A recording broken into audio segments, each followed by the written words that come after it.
You are about to listen to Only Fools and Collecting, a podcast for those who like a good moan about figure collecting and don't mind naughty words.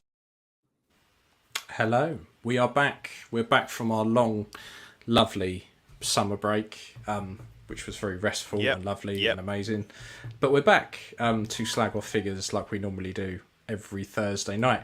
And you may have noticed we're also joined by Lane, the man, the myth, the legend. How are we both? I'm not sure I would go that far, even though OG fan, when Star Wars was just Star Wars, does like to call me that, and I don't dissuade it. Exactly. You should never discourage it. Always encourage.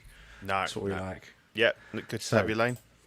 I am really happy to be here with you guys tonight, as obviously I've been a fan of the show for probably watching on and off for like 6-7 months now. Yeah. Excellent. I think you guys do a great job with it here and everything. And I just, obviously as part of the Collecting Weekly family and stuff, I think you guys offer a nice alternative kind of to,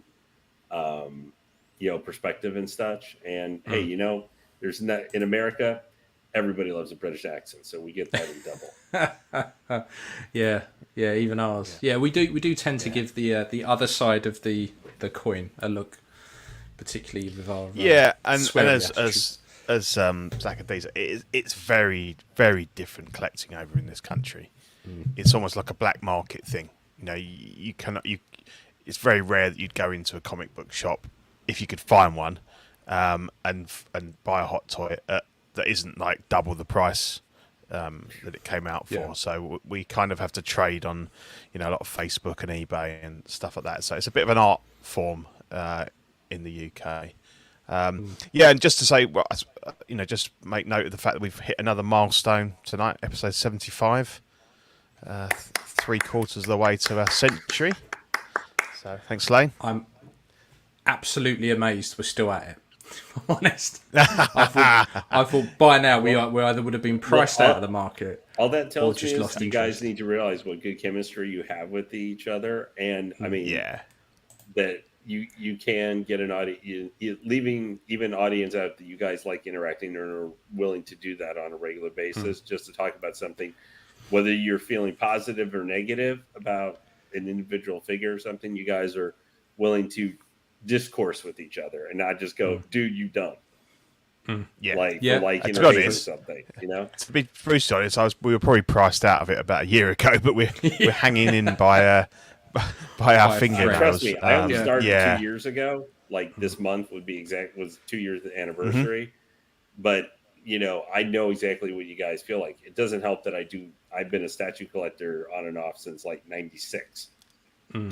Yeah. So that's a lot in my blood. But Hot Toys, despite some of the price increases, I think 1/6 scale, I'm just using in general, 1/6 scale, whether you're doing statues of that size, like XM does some ones like DC and other stuff at that scale, figures like Hot Toys, third party, whatever.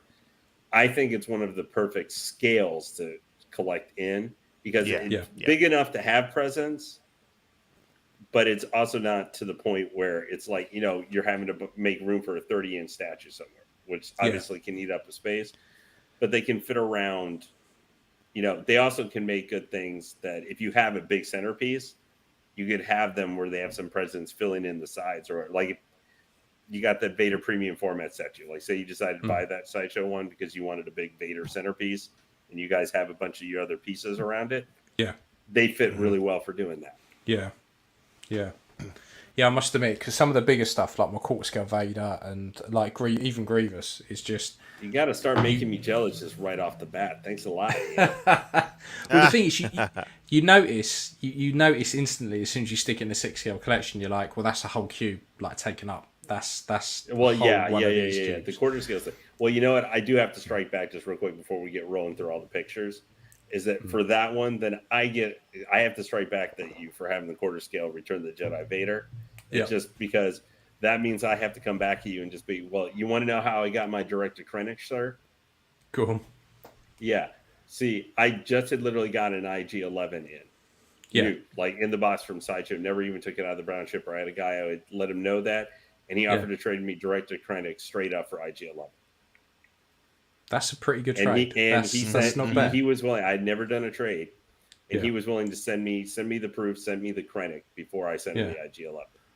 Oh, wow. Yeah, that's so that's anybody who's looked at me and has gone like, so what mind trick did you do to get that trade? And I'm like, I don't know, but that's the trade I used. That I was like, I burned up all my credit and everything for any good luck with any 6 scale ever again. Yeah, that's your one decent deal for a while. That is it. Yeah. You don't give a shout out to the guys in the chat. We've got Sto Mafia, Caffeinated Comic Fan, Equan, Paul Schreiber, Bob Dylan, who says, "I'm disappointed to hear a colonial accent amongst the distinguished gentlemen." Sorry, Lane. Bob Dylan gets to take shots at me because does he? Yeah, he was very kind to me and gave me a Dark Side Anakin.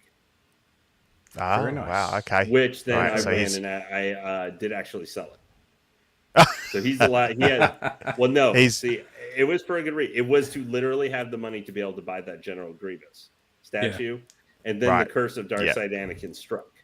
Yeah. But, so he's allowed to take. He's allowed to. He owns you for now. Yeah. Yeah. Excellent. Nice. Cool. Well, good to see you all in the chat, and hopefully we'll have a good show. I'm sure we will. Yeah. So, look, as we said, we're almost priced out of this hobby. So, unsurprisingly, we don't have a new this fortnight. So we're going to go straight into new releases. Are you guys too busy putting money into Fortnite, and that's why you don't have enough for the figures anymore? Nah. You've fallen into our trap. You've fallen into our trap. A fortnight over here in the Queen's English is 2 weeks. Yes. Oh yeah. Well, I know Fortnite 2 weeks. See? Yeah. Now it makes sense. Yeah. No, we're every other week, so we. Yeah. Just want to say a massive thanks to Ryan Smith here for the £5 super chat. Yeah, cheers, Ryan. Want to say thanks for all the content and congrats to everyone at CW for 2K subs. Yeah. And definitely we're gonna take credit for that because that was all us. We put so much effort into that. I had heard that they were just like on the Deadly Duo Thursday Deadly Duo. I know Zach and stuff was like, we got to send them a big wine and cheese package. Exactly. I was marching up and down the high street here with a sandwich board on. Lane's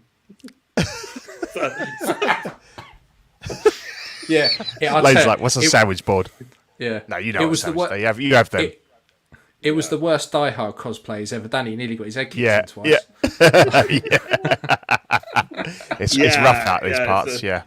Or you were doing your cosplay of Kareem Abdul Jabbar's character from who was saying the end was coming in the stand back in the 90s. That's it. But no, seriously, the 2K is here. 2K subs is here. Exactly. So no, congratulations to everyone involved, including yourself, Lane. You're on a lot of shows and stuff. You're helping to provide the content, and it's great to hit 2K. And I think we're already at like 2100 now, so it's moving on nice and quick now. So I'll just throw in. Don't forget to hit the like button today. Top man, look at that. Look at that, straight in there. Somehow Pete down though right now. I'll put that in now. There you go. There you go. Somehow Pete's taking us all off the screen as well by clicking the like button. I'm suddenly getting stared down hardcore, and now I know exactly how that one of the Joker dudes, who was painted up when he was like getting strung up on the against the wall right before he got electroshock therapy to get corrected by the Batman, and that's the face we would have been looking at as you were shoved up there about to get barbecued. No, it's weird. Because I pressed it, I've got this what it's called now, the little box Stream Deck in it. That's it, yeah. And unless you got to make sure you click into the post a comment box first before you press it, otherwise it does all weird shit, and that's what happened there. Fair play. So anyway, what have we got first? What were we going to slag off first? Stormtrooper with some spray paint, brilliant. So this is the Hot Toys Clone Trooper, the Chrome Clone Trooper. So this will set you back £282. If you like. I'm not that fussed if I'm honest. Don't get me wrong. No. If I found one on my doorstep, I wouldn't be like, oh, what's this? It would be a nice surprise, but I don't think they need to chrome everything. You know, we know you can do it, Hot Toys, but just calm it down a bit. Yeah, I've always found it a bit weird because I based it. You know, I want to collect stuff that I've seen on the screen, that I've seen in the movies that I enjoy, and I can see what they're doing, but I'm not sure who would be collecting these. You know, because they wouldn't have a place in my collection. You know, they've done the weird porcelain troopers and the gold one and the things like that, and I know There's people one love for all troopers, the family. but... You see, the porcelain one was for like your nan. Yeah. The chrome one's for like the kids. I actually like how that one. I think that one actually looks kind of neat. No, but it's, like you said, it's not something I could see. Like, I'm gonna have the centerpiece of all my stormtroopers, like, you know, an assault pose or something like that, because it would look weird. Yeah. I actually really like with the second helmet, not the second generation helmet. I actually really like how it looks with that. I'm on the wait list for this guy because I didn't pull the trigger. I did pull the trigger on the black chrome Death Trooper. Yeah. But that to me also was because Death Trooper is now my favorite. Like, that's my favorite trooper. So, and that guy. So No, go ahead. So who would you display this with in your collection then? Me having said it doesn't fit in with anything. How would you be displaying this? There are two things that I could think maybe doing with this guy. And I don't know if it would even work necessarily, but if you did it is maybe, I know we've seen like the ARC troopers and all this other one, but maybe if you were doing it like, I don't know, you need more than one of them, but maybe they were like a, you know, in your own Star Wars, you know, if you're doing your own Star Wars headcanon kind of thing, which, you know, as fans a lot for Star Wars for decades, people do that. So I don't think that's a totally crazy thing to consider. Yeah. But like I'm thinking of doing for my Black Chrome Death Trooper is what if you got a Poltroon made, or like you had one and could get it colored like the chrome here, and had that like it was maybe some sort of like special clone commando kind of, you know, troop form or something like that. I don't think having one by himself, which unfortunately Sideshow, you know, for obvious reasons, limited that to. But if you had something, a little alteration where you could get a Poltroon or something like that, whether a Death Trooper or even one of the other types, or if you had an extra one from, you know, one of your clones, the other clones or something, could get that stuck on there, is make them maybe like a special forces type of trooper. I don't think just one by itself, though. If you could get two of them like that or something, I think that would be cool. But one by itself, no. Yeah, but that's like most clones. They always look better when there's more than one. Yeah, Well, it's like the shinies are coming. I think those are much cooler, even though they're just the basic white. I think those are actually in some ways cooler than just the. This guy looks cool. I'm not gonna lie. Having seen pictures and knowing some people who say he is a very cool looking figure, but he's $275. I got the black chrome just because I actually thought it looked better because it looked more like a Death Trooper. And I'm going to do him with a Poltroon probably, so he's like kind of a commander type or something, or a captain. Yeah. But, you know, if you like the clone troopers, I can understand why you wanted to get them, though, if you're heavily into these armor or whatever. Yeah, they, like with the black chrome, they did that on the Batman, and all they did was painted it black and sprayed it with a really high gloss. I was like, there's nothing chrome about it. It's just a super shiny version of what's already there. I think sometimes that, like with this, you know, chrome, it's 100% chrome. You can see it's chrome, and you know they've obviously gone, oh look, we can do this for Mando. Let's chrome up some other stuff. But with like the black chrome, they just never do it properly, and it just always pisses me off because you're like, you pay over the odds because it's meant to be a super duper special edition, and all they've done is taken a can of high gloss to it, and you're like, it's not really what you're advertising. But they do look cool. That's the thing. Well, like Death Trooper 2, I was willing to do because to buy it, even though it does not have like for the sidearm and stuff, the little piece to hang it off of, that it's probably better it doesn't, since it always flakes and screws up. Yeah. That one at least was relatively within the price, say, of the Mando Death Trooper. which I think was 230 or 235. So it wasn't this one. You can make the case that this one is a little maybe overly expensive because US, from Sideshow is 275 before shipping and tax and everything. Yeah. And for the other type of clone troopers we've already had out, or for Attack of the Clone ones that have been announced, this guy's significantly more, like what, a quarter or a fifth more. Yeah, he's quite a lot more. Apparently, it's quite cheap compared to the next one.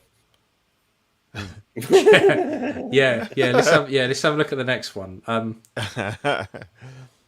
And then we have the Stormtrooper in chrome, which is I think the chrome on the Clone Trooper looks better on this one. So this is the chrome Stormtrooper. This one's 340 quid. Imagine the fucking fingerprints on that. You're gonna have to be a white glove wanker to I'm already buying gloves, man. Yeah. For Death Trooper. Dark Trooper when it comes, that's getting like the glow treatment. Yeah. Yeah, it looks really cheap, doesn't it? It looks like a really sort of thin, cheap plastic compared to the other one. It looks like a crap Christmas decoration. Yeah, it does. Yeah. That kind of... You know what would make this a little bit better for me? What if they had done... Now, I'm not saying this would change the figure or anything. For some reason, this one does not jive with the regular old school Stormtrooper look, even though this, I think, is the Rogue One like design for them.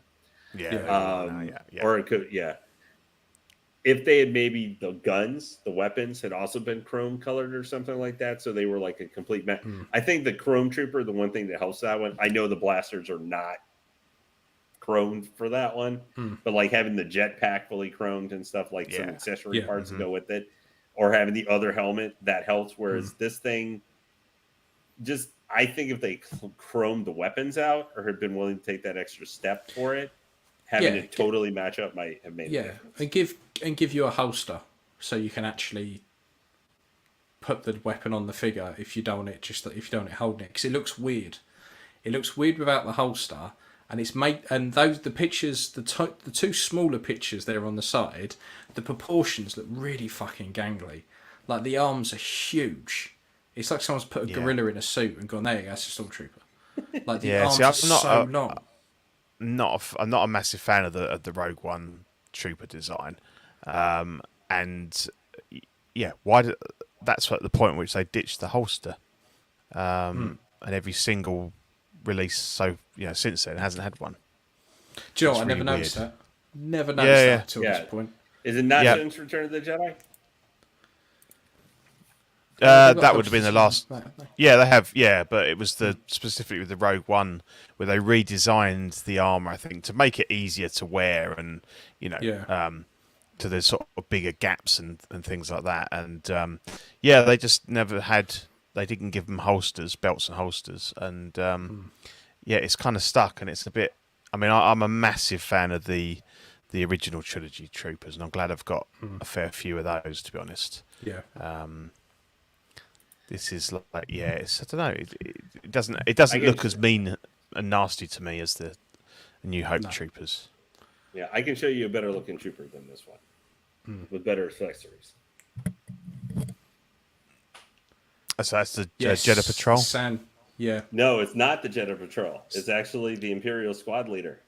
Yeah. Right. Nice. But it's still the Rogue One suit, isn't it? Yeah, the Rogue One version. Yeah. Yeah, but this one's better tricked out because it's using the Jeddah Patrol backpack and the You know what? They give us something like this. This is a trooper like thing to get excited for these guns and stuff. Yeah, definitely. Yeah, I love that. It looks well good. But that was a little kid bashing. Sorry. I just thought about trooper that would be really cool, better looking, and get us to want to fork over money. That looks better. Yeah, 100%. Yeah, agree there. So look, while we're on disappointing Star Wars, the animated Anakin and Obi-Wan, £225 each. So you're looking at $450 for the pair. Jesus fucking Christ! Wow. Like no, just no, not happening. I'm so glad I cancelled these. So fucking glad. All the reviews I've seen so far say it's the same thing, that the paintwork is okay, the tailoring is pretty good, the bodies are the same old limp dick fucking sideshow nonsense that just flap in the wind. Like, just what the fuck? Like, what the fuck?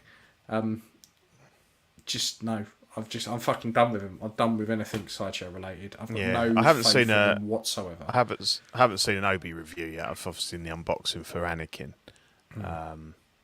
but I can't imagine it's going to be much better. The problem is I don't even think they've actually painted the skin tone on this. It looks as though they've just cast it in that plastic. It's just how it came out. Painted the hair mold, and the other stuff. Yeah, and just gone, there you go. Here's a nice flat fucking... I know it's animated. Less is more with animated, but it just looks basic. And the necks are fucking huge on Anakin. Go on. You know what's insane? This Anakin and Obi-Wan is the same price as the Arena Boba Fett here in the United States. Yeah, it's mental. So, I mean, we can talk about oh my God, it's a repaint and stuff like that or whatever. I'm like, yeah, but it's a repaint of a figure we know that it's at least had one or two versions that are awesome, are functionable, and it comes with other not come with before pieces. Yeah, and it comes with more than But I normally would never compare Sideshow to Hot Toys because part of me would say that's not a fair comparison necessarily. However, you have to. You know why? Yeah. So I would say, I'm not going to say like Dark Side Anakin or the original, because even but I would say, let's compare this Anakin to the Clone Wars Anakin, which is $5 more, not with the staff, but just the figure itself for $260 US. Yeah, it's $5 more. Now, a little bit different, animated versus realistic style. A lot of people would like the animated style since it's Clone Wars. But you look at this thing, the suit, the body, and I've heard the paint apps for the Anakin from a couple of people who have got in hand say they're actually... See, the problem is they're having to say they're pretty good to decent. That's usually for $45 to $250, where they're charging Hot Toys price. If these guys were, I don't know, I'll just make a random number. Let's say they were $200 to $215. Still expensive, but you might be willing to consider a little bit more because you're used to, Hot Toy prices. We just develop a psychological thing over time, what we expect to pay with that quality, whether that's fair or not. So you might have considered this for, even if it's not the best, but they were solid. You might say, hey, I really want an animated version of the character, even if it's not the best. Like you got Grievous, you want a General Grievous. Well, even if he's kind of a pain in the ass, if you can get him set, he looks good once he's posed. But they want Hot Toy prices, so you got to compare them to Hot Toys quality. And whatever stubbing of toes or stuff Hot Toys does, it's still 50 times better than this. So these guys are not bargain bin Ben. They're meant for trash bin. Yeah. Yeah. And the thing is, because of the shape of the bodies, it's not like you can go, well, okay, I'll swap the bodies out or I'll do X, Y, and Z. You can't. You're stuck with this. And like Bob in the chat has just said, there's already reports of these having fractured hips. Wow, really? Great. Yeah, it's just if they turn around and said £100, these are £100 each, fine. Not a problem. They would be fantastic. Yeah. Everyone would be like, yeah, okay. And you probably get someone, you get people picking them up, modding them, doing whatever they need to do to them, and not minding because of the price. But charging that much for this piece of utter shit, and having a straight face about it is just fucking ridiculous. And so for both of you, this killed any interest because I think because this is we now have these guys. Prototype would actually look pretty good. So whatever the bodies look good to this. Yeah, I mean that can happen obviously with production, but this seemed like a pretty steep drop off where Sideshow could not afford a steep. Like they needed these to at least look as good because you might I'll put them in one pose. They're good. They go up on the shelf. A lot of people just do that, but it looks like there was such a drop. This kills, I guess, you guys' interest because I think the Yoda. And all that. Yeah, I couldn't really give a shit. I'm not a big animated fan. I appreciate that Ian he's a big Clone Wars fan. A lot of people love it. Oh, yeah. It's just not for me. So it was never on my radar. And not to say that I wanted them to be shit. I would have liked them to turn out decent for people that wanted them. So it's still disappointing to see how they've come out. But not an issue for me. I would have gone balls deep into this line. I would have gone right in there. But yeah, it's killed it. Absolutely. And- like and- I said, so yeah. I cancelled my order after Grievous because I was like, they're just going to fuck this up. It's too different to a standard 6 scale for them to for them to get it right. I think we can agree, as much as we like Hot Toys, but they've dominated for not 6 scale statue, but 6 scale figure stuff in the hobby for that for quite a while now. We'd like to see, I mean, not because I don't like getting into company versus company discussion. We want to see other figures in other places do well. They don't have to be like Hot Toys has been the gold standard right now. We don't need them to all be like that. We'd like them to aspire.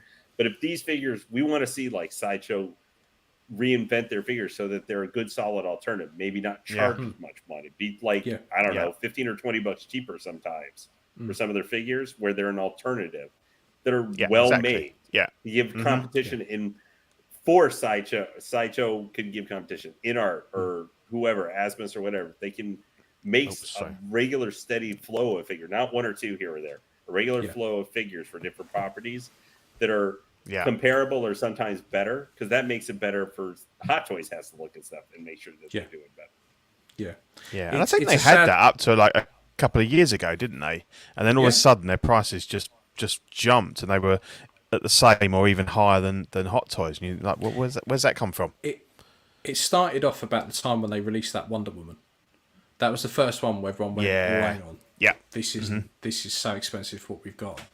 And then it just went downhill from there. Because the thing is, like, it's a sad day when a fully licensed company like Sideshow, who have years of experience making collectibles, isn't even in the top 5 figure companies that you would think of. And we're including third-party companies in those as well. Like, they're just not there. Yeah, because I think possibly one of the last decent figures they made, the Mythos Obi-Wan that we've got, the Gen 1 version. When that came out, that was actually not a bad price. It shot up massively on the aftermarket. But back then, that was a decent figure at a decent price. But yeah, I can't think of anything really that they've brought out since then that is of any comparable quality to a Hot Toys, which is a shame. I wanted that Crow figure that they had coming, because I really would like a new Crow that hasn't had his jacket dissolve. Because the other one from Hot Toys is just so old. But I mean, this thing kills it. Like, that's the thing though. Like, the prototypes look really good, and you go, "Oh yeah, no, that looks great." Then you go, "Oh, hang on, it's Sideshow. I'm not even bothered. I'm not even considering." So you see a Hot Toys prototype, and you think, right, okay, I'm probably going to lose 10% of the quality on that. Sideshow, what we're looking at 50%. I mean, it's there's no Bob's saying, terrible. I cringe to think how the Yoda will come out. Well, the Ahsoka one, to me, I already didn't like. She looked like she had like this negative Nancy side view already, like it was from, how she looked in the movie when everybody hated her. Like when he first showed up, that's what I was thinking. Not her body look and everything, which is like the first couple seasons, but just that look and everything. I personally didn't think it looked. The shoulders looked off to me and everything. Yoda looked really good. Cad Bane, like that Cad Bane. That kills me, the Cad Bane, because even though I wasn't really probably going to buy into the line, that Cad Bane would have been, if that was out and just didn't need great reviews, like when it comes out in 2023. If it had decent reviews, solid, I'd probably pick it up, because I actually like the look of it better than the Hot Toys figure. It's that Sideshow effect, though, isn't it? Like, that it won't look anywhere near that when it does come out. And even if it did, you'll look at it and it just like the legs will pop off or something. Like just you try and remotely pose it, and the thing's just going to fucking fall to bits. Absolute waste of time. So I think we've RJ makes very clear on that one. Comment there. I love the Snake Plissken. I'm happy enough with the General Grievous and C3 they did, but Sideshow stuff is 2010 quality in a 2020 every day. You look back at it and I think, have they really moved on that much from like the old Universal Monsters stuff I was buying, in mid 2000s? Probably not.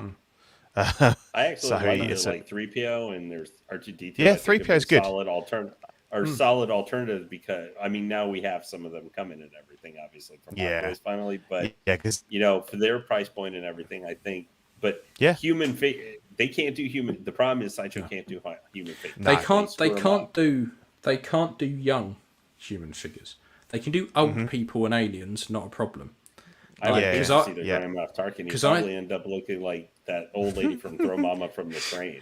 Because I still say the Sideshow Obi-Wan Kenobi looks more like Obi-Wan. I mean, old Ben Kenobi, not the old fucking big bobbleheaded fucker they did. But the old Ben Kenobi, that head sculpt looks way more like, like he does, than I don't see it in the Hot Toys one at all. But you repaint that one, it's absolutely fantastic head sculpt. So some stuff they do really well, but other stuff, and some of their Imperial, Imperials they've done, like the officers and stuff like that, they're actually pretty good sculpts. They're a little too big. The TIE Pilot is pretty good. The TIE Pilot, a lot of people want the TIE Pilot, and the TIE Pilot driver. Really good. They were stupid money. But yeah, so they do but some I picked stuff. I picked up some of the is it Praji he's really good. That's really good. And I've just done body swaps and head sculpt swaps. Like I've got a couple of the I've got Captain Antilles and I've got the Rebel Trooper. And I love the quality, the outfit and the weapons and stuff's really good. So they were capable and they have been, but they're really not. Because up there some at all, stuff like their Return of the Jedi Luke. So the head sculpt is utter trash. The body's really solid, and the tailoring on the suit is really good. I picked up a loose one just to nick the suit off of it, and I've ended up doing is put my Inigo head on it because the body was solid. The tailoring is so much better than the Hot Toys on it. So occasionally they have these figures that are really good, but it's just the head sculpt on that one's weird because they've picked the one scene from Return of the Jedi where Luke Skywalker's hair is doing 20 different things at once, and then they've made the eyes really big. But if you kind of cover the top of the head, anything from the nose down is like Mark Hamill. Straight away you're like, that's Mark Hamill, and as soon as you go like that, you go, oh fuck me, that's not Mark Hamill. So they can do stuff. It's just they're really hit and miss. But at the moment, it's I've just seen Equan's comment. Yeah, you just saw it. That's what did the job. I was. It's good we didn't pull that one up on the screen. No. I was gonna say that. Zach, I missed you. Yes, I am famous. He commented that a little while ago. But let me not make myself sound so old, or just as maybe for people for my comment. If Sideshow did Grand Moff Tarkin, he looked less Peter Cushing and more. Which, as I know, in your guys' country, that would be like go get the pitchforks and go maybe burn some stuff down. He's absolute legend. Yeah, he is. Yeah. But he ended up looking more like that Grandpa Munster from the upcoming Rob Zombie Munsters movie. Yeah. Oh fuck me, that's what he would look more like actually. So to keep it a little bit more contemporary for a 1960s property. Cool, right. Body's like Zach's Tinder profile. Bob Dylan goes, Sideshow figures are classified. That's why they self-destruct after unboxing. Yeah. Brilliant. We could take shots at Sideshow all day today, unfortunately. Oh, we could. And to be honest, easily. They come up a couple more times. Yeah. So be interested what happens. So look, let's move on to a bit of Marvel. Hot Toys Endgame, Bucky, that's come out. Bit more of a reasonable price, and it pains me to say £197 is reasonable. But anything it's lower than than we've been 200, thinking. Yeah, an absolute gift. A little known fact about this one that his arm is actually 90% wasp, so that's always quite handy. Well, it's apparently easy shutdown by the what are they called? The ones from Wakanda, the Dormelage. Yeah, well, all they do is they're actually just IT professionals. They just realise if you switch it on and off again. Yeah. There's just under his armpit. There's just a big off button. Just there you go, done. But it's one way to make him armless, which is handy. Yeah, very very crap joke there. But yeah, I'm out of Marvel. I've got no interest at all. I don't mind the head sculpts when he's not looking directly at you. Yeah, I think it looks better on that right side photo than it does on this left it's side. the neck area. He's also got a long neck. I think that's been a thing for the last couple of Marvel releases is they've had long necks to the bodies, and as we're going to talk about a little bit later, I think it's people have the body looks a little emaciated, like a little small. Yeah, for him with the jacket and stuff. Yeah, I actually am considering getting this figure once it goes in stock at Sideshow because I don't have it out right now because I shilled it too much and people told me stop shilling it. I've been shilling the hell out of the Taskmaster figure. Like I literally had it on every stream that I was on. Yeah. Because I love that figure and I want people to buy it. Like I don't care if she was not the most interesting character. She's not the Taskmaster from the comics, but that figure and that uniform is just so cool. And you can put that one. How many villains, like straight villains, not from like Civil War hero versus hero or anything? Can you put like Bucky? It doesn't matter what Winter Soldier, this one or over. How many can you put? Captain America, Bucky, Black. I mean, obviously Black Widow from Black Widow movie. Yeah. Or, like Ronin Hawkeye, because I saw someone do some pictures of Ronin Hawkeye versus the Taskmaster, who could maybe stand up to them a little bit in hand-to-hand combat or beat them, because it can do all their powers and stuff. I think that figure has a lot of versatility. I'm not going to say it's a great character, but I've just been like, I'm considering getting him to go put with my Taskmaster. But I think I like the weapon. Obviously, I know it's been with some other versions of it.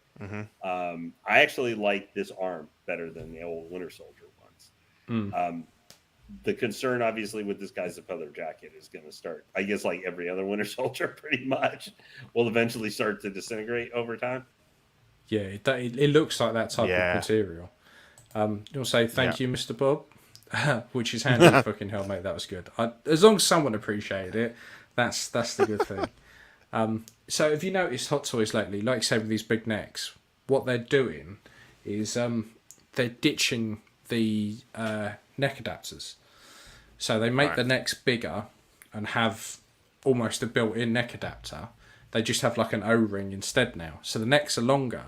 So I don't think, depending on what body they use, if they repurpose an older style body, you get these longer neck. It looks fucking huge. And also, because you've noticed it, I notice a lot when people post customs now, and they get a head sculpt. They get a recasted Hot Toys one, or they get the Hot Toys one. They stick it on an older body, and suddenly it's like, whoo, fucking neck's huge. Yeah. Because they've ditched that. That it's like I got this Boba Fett one to paint, right? Fucking size of the neck on that cunt. Jesus. That's ridiculous. Because normally they would stop just under the Adam's apple, and that's where you would put your adapter on. Like it would stop about there. Normally. And then you would, but that's fucking, look at that, some go-go gadget bastard. Yeah, because obviously the whole adapter bit would be inside the body. Yeah, so that's why we end up with these fucking giant necks. But eventually they'll sort it out. But yeah, no, I'm so out of Marvel and all of that lot that this does nothing for me. But the gun's nice. Yeah. So while we're on the Marvel train, we've just had Bucky, and we've also got the stealth suit cap. And this must be some kind of fucking mistake, because I've got the price down at £433. That's look pretty high, but it's on like Toys Wonderland. They're selling it for that much. Yeah. They can get fucked. I'm not paying that. That's ridiculous. No, not happening. No. You get a burnt out Infinity Glove for some weird reason. Cool. I like that. I like that because he had that in that scene when he was when at the very beginning, didn't he? I mean, again, my problem is it's been such a long time since these films have come out, and I know people have wanted an upgraded suit on the original, but by now anyone who picked up the original is probably. I mean, this figure, the original version of this is why you can't get a Man of Steel Superman for love nor fucking money. Right? Yeah, exactly, yeah. Everyone has got hold of those bastards and just taken the suit off and gone, right, I'm going to do the Man of Steel body swap on every single fucking Captain America going. So it's nice to see one that you don't have to swap the body out for fucking Superman. Yeah, but it's just it's a no for yeah. I mean, it looks all right, but again, I mean, how many Captain Americas have we had? It's completely saturated the market, and this one and the next one, the Iron Man Mark 46 reissue, they're a bit odd, aren't they? Because they were announced and then they were available immediately to buy. So, they're there. Yeah, and gone bye. Yeah, that's why they're $446. Exactly. Yeah. So I don't mind it. And it is quite a cool suit, and you know people have always liked this one because it's just like the blue and the silver and stuff, and it is cool. But no way would I pay anything like that for. I've just noticed his wrists. Like it comes with broken wrists, which is always quite handy on a figure.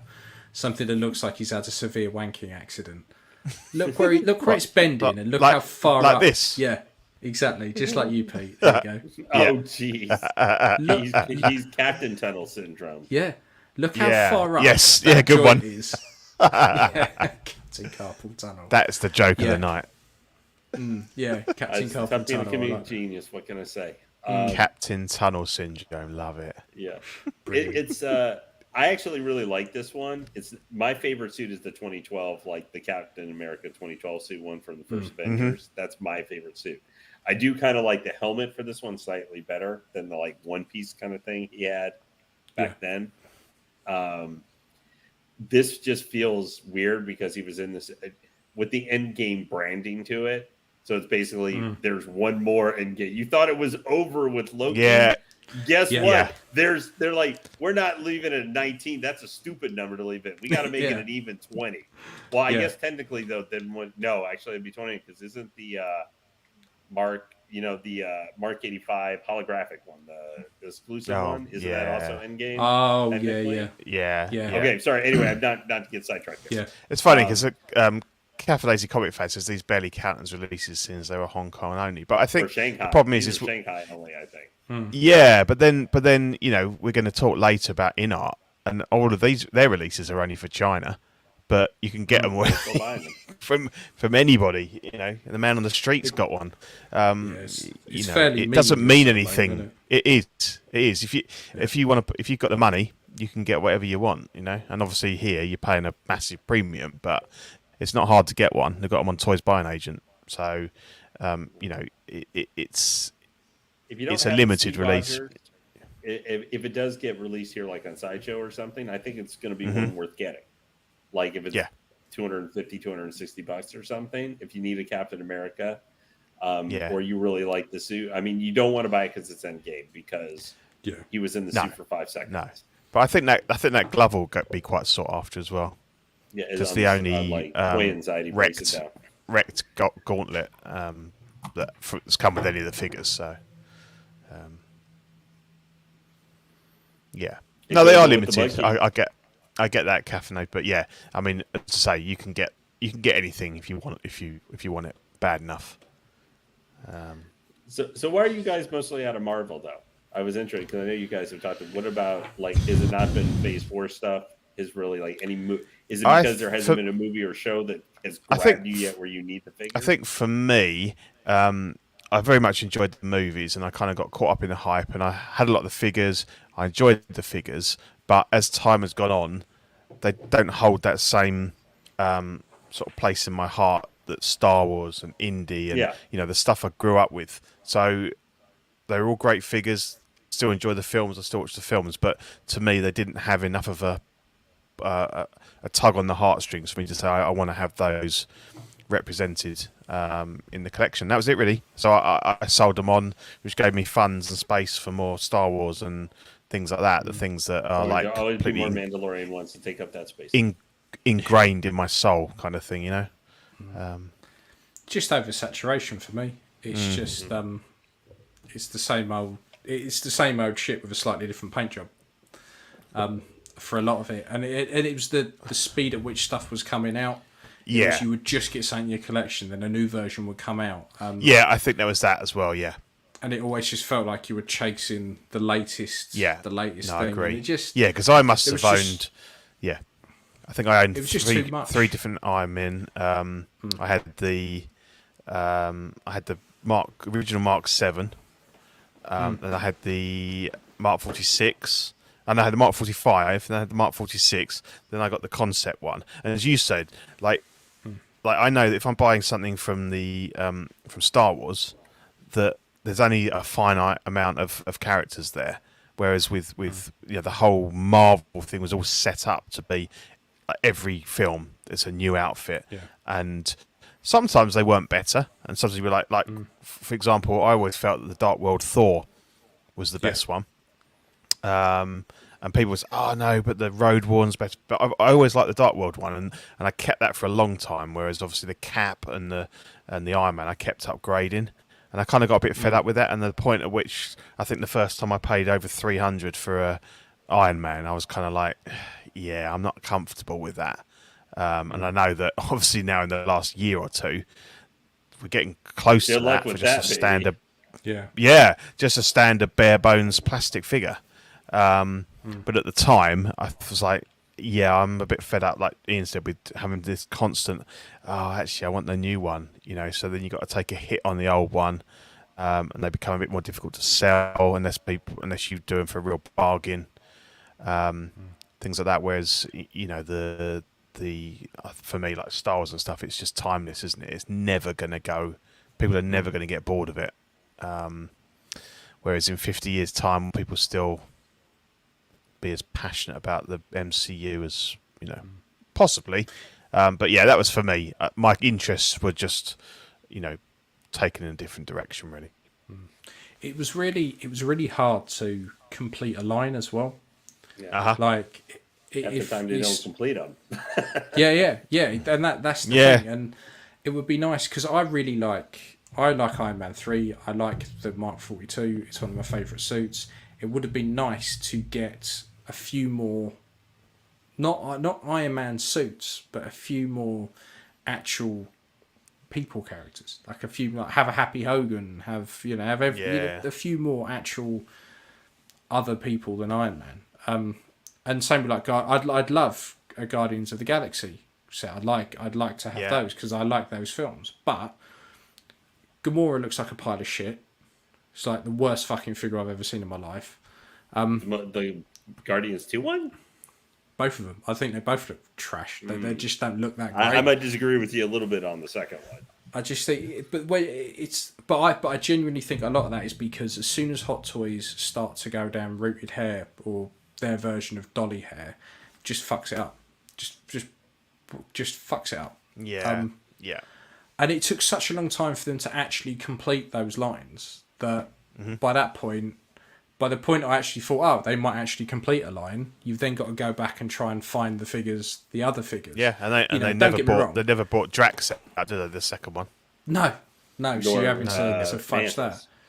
Yeah. No. So, it just makes it discouraging because you're just like, well, you showed me this figure, why isn't this part of the line? Even if I have to wait a little bit, I can have the entire Guardians team. I can have that set up and I have a complete set and I'm really happy with that. I want to hold on to it because if I sell one here or there, then my entire Guardians team's gone. So I want to keep them all together. Yeah, I think Spider-Man could probably pull me back in, but it would have to be more of a comic approach. Yeah, he's pulled me back in. I've got the classic suit Spider-Man with the diorama. It's brilliant. And I've got the Miles Morales, not the recent one, but the one before it. And I got them together, and they're brilliant. And that's we've always talked about it. And I said, I think we both said that Spider-Man was probably the one that might draw us back in. But I've just stuck with the two figures and happy with them. I haven't Spider-Man and if Hot Toys or any other company did a 90s X-Men lineup from the cartoon, you could have my money now. Like that would do me absolutely fine. Knowing your luck, that would be Sideshow. That's the thing. It would be. It would be those fuckers that would do it. It's like they're like for their San Diego Comic-Con next year. You get it and it's like there's rumors 6 scale in some format. You're gonna be like reading the posts and everything, and then it's gonna be like one of the Sideshow people is gonna come on, and then you're gonna hear da da da da da da da. Yeah, exactly. Da da da da da da. And then they're gonna go Wolverine, Cyclops, and like Jean Grey. Yeah. And you're just going to drop to your knees and go, like, Vader, no. the loudest out of Great Britain, because you can be just like, why, guys? Why are you tormenting me? No. They bring it out, and then all I would do is just be very much like this.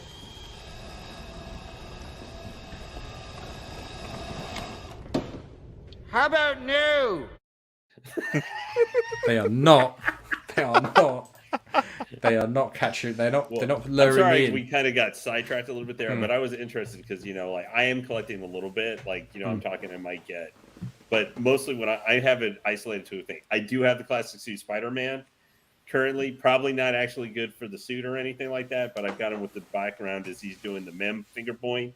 Yeah. Right now, as he's got the Scorpion about to stab him in the chest, Mysterio about to start and blast him, and he's pointing at Mysterio, and he's got Taskmaster charging, like he's about to try and chop him in half, and he's mostly doing like he just got literally like they got all worked together because I'm doing a multiverse setup. Yeah, so I can get it. I'm doing this, guys, because it means I can buy any figure I want if I think it looks cool, and stick it in there and like, it's the multiverse, baby. Like this person is like, this is the Lady Taskmaster who actually has a character, like, and she's from this thing, and she hates Spider-Man because he put a ton of webbing into her goggles or mask or something like that. So now she wants to pound his face. I'm so glad you said goggles. Yeah, exactly. And her mask. Yeah, that could have taken a very different turn. Here we're a little bit too early in the afternoon for anyway, but so I'm sort of into it, but I'm only getting classic suit. Like I'm not getting any of the no figures or anything like that. No, the other figure was just perfect. Oh, it's brilliant! I love it. And the other figure I've been tempted to pair up with it, and I might still at some point if I can get one at a bargain price, is the So Toys Green Menace, the Goblin on the. There would be one figure I would tell you maybe to consider. Like I would tell you, Pete, that I would that I think I've looked at, and this is just in general where you could get and stick it with them. Is that I think I would tell you consider of the villains that are coming is the Electro. I really think that Jamie Foxx Electro is going to be. I think it's going to be the best villain character. I don't have anything specific inside information to base this off, but seeing that prototype and everything, seeing the head sculpt for what we've seen of it, and I don't think the Spider-Man figures are ones that I'm okay. We got Dork Doc Octopus. I know that face does not look good, and it's been a meme machine. Yeah. But that Electro, like I would tell you, if you're going to do like a one, because I think if you have Spider-Man, you got to have one villain with them. Even though you might normally think of like you would say Green Menace, or just go ahead and bite the bullet and get the Green Goblin. I think that's the easy thing to do. But I would say I think that Electro is going to be, especially after I just saw the old one from Amazing Spider-Man 2. Someone was selling it and stuff the other day, and I looked at that face and went, wow, that is somebody who really has to go have an electric bathroom break if I've ever seen one. I think that Electro is going to be, so this is something when it comes out where, 40 and much time from now, I would tell you, if you think about, if you get those Spider-Man and you don't buy a whole lot else with them, if you're going to get a villain, I think that guy might actually be worth getting, because I think he's going to be the neatest looking figure when it's all said and done. Like, we're looking back in 2024, so way long time from now, that I think he's going to be the coolest one. But that's just me, how I look at it from the prototype. Yeah, and obviously the cool thing about that classic suit is he basically comes with a villain, or at least the tail end of one. Yeah, so you can build a Sinister. He helped build a Sinister Six basically without having. Yeah, because I originally was going to get that. I get the classic suit, and I was going to get some of the movie villains. I was going to try before they put out the Dr. Octopus. I was going to try and get the base that came with the movie from the Annie Ox suit from the video game. Yeah, that had the Doc tentacles, because I thought those looked cool. I was going to have that attached to the base, have that Spider-Man with it, have the Lizard. I was going to draft the Taskmaster, since the comic version of him is a mercenary, even though he doesn't interact with Spider-Man very often. He's someone who could have been paid by like Norman Osborn, because I was hoping they'd do a Green Goblin to join the Sinister Six to try and help kill Spider-Man. So he was paid to join them. And then you could have Venom or something like that with them. And like I was originally going to do a Sinister Six, but I kind of fell out of that. So I have some specific characters I'm getting, but I'm getting Moon Knight. Like I already paid off Moon Knight, which is not coming obviously for a long time for my LCS, because my plan is eventually I want that Moon Knight to go against Taskmaster, because since they're more like a street level fight stuff, and I knew nothing about Moon Knight. I love the Moon Knight series. Like that is my favorite Marvel Disney Plus series other than WandaVision. Yeah, and I haven't watched them all. I have not watched. What was the other one? The Miss Marvel or anything like? I don't watch all of them. Yeah. I haven't even actually watched Loki. It's probably easier for you to like Moon Knight because you probably didn't realise how shockingly bad that English accent was that Oscar Isaac was putting on for the first 3 episodes. Oh, yeah, I couldn't deal with it. It could have been worse. He could have been like Steven could have sounded like that gypsy accent that Brad Pitt had back in what was it, Snatch back in the day. At least that was accurate. This was like 2 episodes. I'm sure if you got caught into one of those gypsy man things trying to talk to you, like we're trying to find this thing, where is it? And you'd be like, man, I don't know what you're talking about. Are you trying to like speak broken Aussie to me or something? This was fucking Dick Van Dyke's Moon Knight for 2 episodes. It was awful. Really bad. Really bad. But talking of really bad, we have a Venomized Iron Man for 325. 46. We fucking went past that. I would. Well, no. Let's put it this way. I want to go to bed. I want to go to bed at some point tonight. So, yeah, Mark Iron 46. Man, it's a very nice figure. Yeah, Iron Man, Mark 46. John's very upset. That's all we really need to know. Yeah, it's no head sculpt. Yeah, no head sculpt. Sorted. Yeah, fucking expensive. Yeah, different. If we're going to talk about something expensive and Iron Man related, the next one's probably better because that at least is really wacky. At least it's a bit different. Yeah. Yeah. So if you've ever gone down to the beach and you found half a crab, here's the other half glued to an Iron Man. It is what it is. It's but only £327. That's not too bad. 420 here, US. Yeah. Mm-hmm. Yeah, but we're talking proper money. We're not talking weird, fucking foreign money. Well, the Queen's coin. Exactly. I know Queen Elizabeth makes a much better dollar pound bill than George Washington. If it ain't got the Queen on it, it ain't proper money. That's the way we look at it. Yeah. So dipped in tar crab Iron Man. It's a bit different. You know, I can't. Yeah. I slag them off for releasing the same old shit. It's a bit different. From what I've seen, it's really well done. It's really well done for what it is. It's if that's your thing, it's a good figure, solid figure. It's got some die cast and stuff in it, and it's well done. But it's an odd one, isn't it? It's just a bit. What's scary is it's still smaller than the actual movie Venom. Right. Yeah. I mean, I was just like, geez, that because this isn't small. This is, guys, if you're like considering this, or maybe like down the road, if it's like, free shipping or something like that for US or something like that, or you guys might be able to get it on. I know you guys probably not, but you might just want something unique or something like that. Yeah. You never know what can grip you at some time where you just go, this might be really cool and something I'm just setting up for doing. I mean, this is a weird tape because of the crab legs and everything on Venom himself. Yeah. Even though I know he's had lots of weird appendages and other stuff. This one with the big sword, the exclusive, I think actually looks really cool. But this is kind of like the Mysterio Iron. And to be fair, I've had Mysterio Iron Man Illusion on pre-order twice, but I canceled it both times because I used a ton of sideshow points both times when I reserved it. Yeah. I think the detail, like both those figures, are really neat. Like they're cool looking, but actually those two is unique Iron Man setup. If you're doing something that's just supposed to be weird Iron Man, those two might go together really well in a detail shelf or something because they're just completely one-off different to a certain. Even though one's like quote canon movie, but it's just there's something off with the. I should like it better because I think it's actually more interesting. This book should be more interesting than the one. The helm here, with the partial Iron Man helmet, partial with like kind of the metal Venom teeth popping out of it, like it's taking.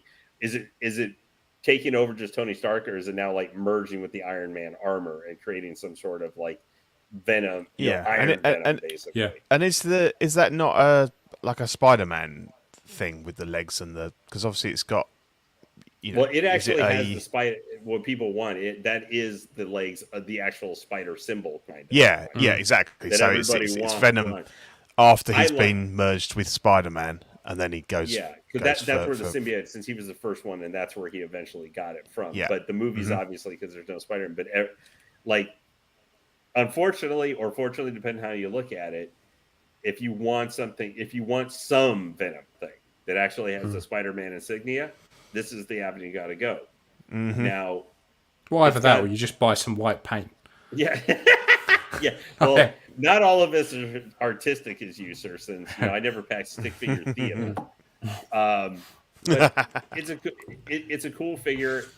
The big limitation for this figure, I think, is really though the posability between the legs and everything. I think are very the Venom leg is much more limited. Venom leg is much more limited with the posability than the actual Iron Man one. You can still pull them out and everything like that. And I think even like the Iron Man arm, because one's kind of Venom, one's kind of Iron Man arm. The Iron Man arm you can actually do some movement with. Yeah. I think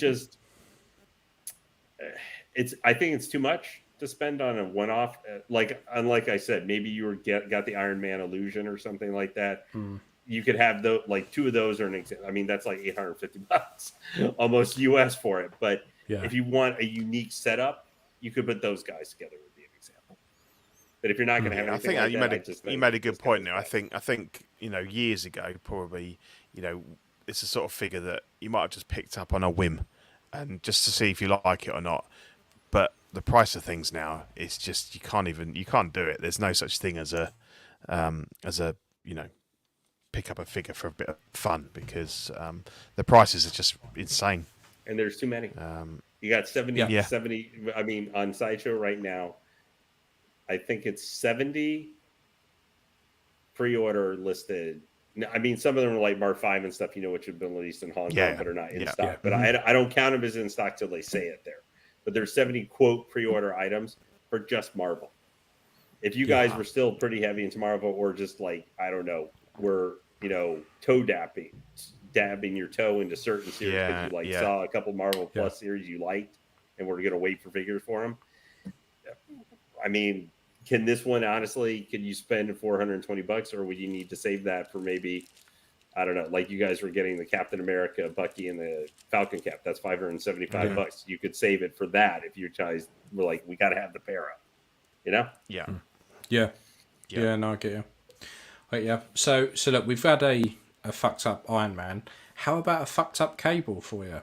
So we have the Hot Toys. I'm suffering from a weird wasting disease. Cable has been released at £250. So you don't know what it would do to your body necessarily. No, exactly. So it's 250 quid for the deluxe and 220 for the standard. There's two versions for you guys? Yeah. There's a deluxe and standard apparently. Yeah. I thought there was just one that came with a special bonus. It might be. Here. It might be. I don't know if it's maybe. Bear with me a second. I went by Toys by an agent. I'm going to look. Yeah, sorry. Special edition. Special edition. Yeah, not. Yeah. There you go. Sorry. Yeah. Yeah. What's the extra piece? Is it the teddy bear or something? It's the little because there's the regular regular and special edition. There's a collector and a quote exclusive. The exclusive is from Sideshow, which has that little shield thing, the plastic thing. It looks right. Like Yeah. So they're on Sideshow in the US. They're the same price, $270 US. I'm not sure. Whatever it would translate, but Toys by an agent may be charging more because it's quote. I think it's because they've got the special edition in stock, and the other one's a pre-order for second batch, I think. Oh, okay, gotcha. Yeah. Right. Sorry, I didn't mean to interrupt you as you were going on there, Pete. No, it's fine. No, it's good. Yeah. Yeah. I mean, it looks okay. It's super thin, like way like too thin. For Hot Toys figure, like waste paper thin. Yeah, it's really, really skinny.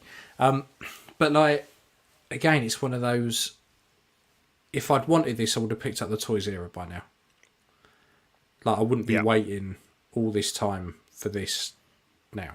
And if I'm honest, if I was one of these people that was like, I'm not going to pick up the Toys era, I'm waiting for the Hot Toys, I'd be pissed off, disappointed, because I'd be going, I've waited all that fucking time for this.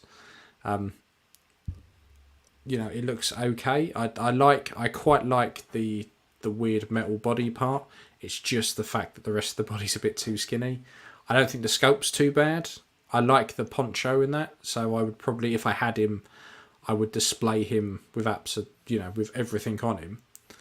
Yeah, but I think the thing I find with this and the other one, I just see David Beckham in it. I know it's partly the hair. You're not the first one to say David Beckham. You yeah, bastard, because that's all I can see now. I hadn't noticed that. Yeah. No, see, the thing is, I see Josh Brolin. Like, I actually think the facial sculpt actually looks, it's lighter than the prototype version. Yeah. But actually, the facial sculpt, not with the hair. I think the hair actually on the other one. I've only seen like 2 pictures of the Toys era. Yeah. Like I said, I don't deal too much with third party. The hair on that one looks better to me than on this one. Yeah. I think the face itself looks good. My problem is with this one is we kind of talked in backstory. The neck's a little bit too long, and the body looks small. Now, would you agree maybe in chat too, if you guys have any comments like this? Do you think the reason maybe they didn't like bulk up? I mean, they couldn't put a fat suit on it because that would cover all the detail and work and effort they put into the body. Like, they couldn't do that. That would be the simple solution, I guess. Maybe if you bought it and you're just going to keep everything on it, try and stick a fat suit on the top upper half or something. Or just pad out the clothes. Have padding you mean sewn like into the clothes. That Bucky figure we were looking at earlier, where they decided to stick some packing material under the shoulder to make it look better. Yeah. Simple solution. I got it. Well, it's like it's like the BVS Batman. None of those muscles are actually on the figure. They're all sewn into the suit. So they could do something like that. But then, why bother sculpting all that detail on there if suddenly as soon as you take it off? I think they had to do an original body for this, for all that body work in there. Because I've looked at both, and I think this one, it should be. This Hot Toy, the detail on the Mecco body is way better, I think, for what I've seen. Yeah, and that's a lot of that's a lot of what they're paying money for as well. Yeah, exactly. Yeah. I think they just looked at. We're asking after almost 3 years for this figure being announced. Like, why didn't you spend the extra time to fill it? Because I think literally, if they filled out the body, that would take care of almost anybody's complaint with it. Maybe the facial sculpt's a little off with it, or we're complaining the hair couldn't be as natural or something like that. But if the body was thicker in comparison to the neck and head, I think literally no one would complain. We'd be like, where some people are saying like, I don't know, it's a 70-75% figure, we'd probably say an 85-90%. Like, it's almost like really good there. But I'm considering getting it. I'm actually thinking about getting it because I love the detail in the body, and I love the weapons, and I like Cable. Didn't love the movie version of Deadpool as much because him having a daughter and kid like that and everything was very different than the comics version. Him trying to like murder Domino, I didn't particularly care for, but that's because I've read the comics with them for a long time and stuff. But I like Brolin. I kind of want a Josh Brolin that is not a giant purple man. Yeah. And this may be the only way really to get him by Hot Toys. I think the guns are cool. I think there are certain things for this figure that make up some of what I agree with you guys. I think if they had just bulked up the body, but they may have put all that time and effort, and they just looked at their pre-orders and went, guys, this is kind of, we realize at this point it was maybe their fault, but people are kind of looking over this figure because what do we have coming the next couple of months? People are going to be looking at Chrome Mando. They're going to be looking at the Boba Fett, Star Wars stuff. Or I'm not sure what Marvel is right now. Quite honestly, everybody's super hyped from the stuff, but Sorry, I didn't mean to go. But I think if you have him with his poncho and all that stuff, we're making excuses for I feel like I'm making excuses for a $270 figure at the end of the day. And should we be making excuses? but so if I tied you guys up and we're going to put your feet to the fire there, if I said you must buy this, or you have to buy one of those animated series figures or any Sideshow figure that comes out between now and the end of 2023, which one would you guys buy? Like, you have no choice. Either buy it or foots get burned. Oh, it'd be Cable all day long. Yeah. Okay. Yeah. You're like, bodily harm, of course. What kind of choice? Don't get me wrong. You didn't say I had to keep it. Yeah, no, I just said you got to buy it, and then you have to sell it for 20% less. I think it's a decent figure. Comes with lots of cool stuff. It's just not good enough a likeness, but I think if you're for a figure on its own merits, it's well done. It's a good figure.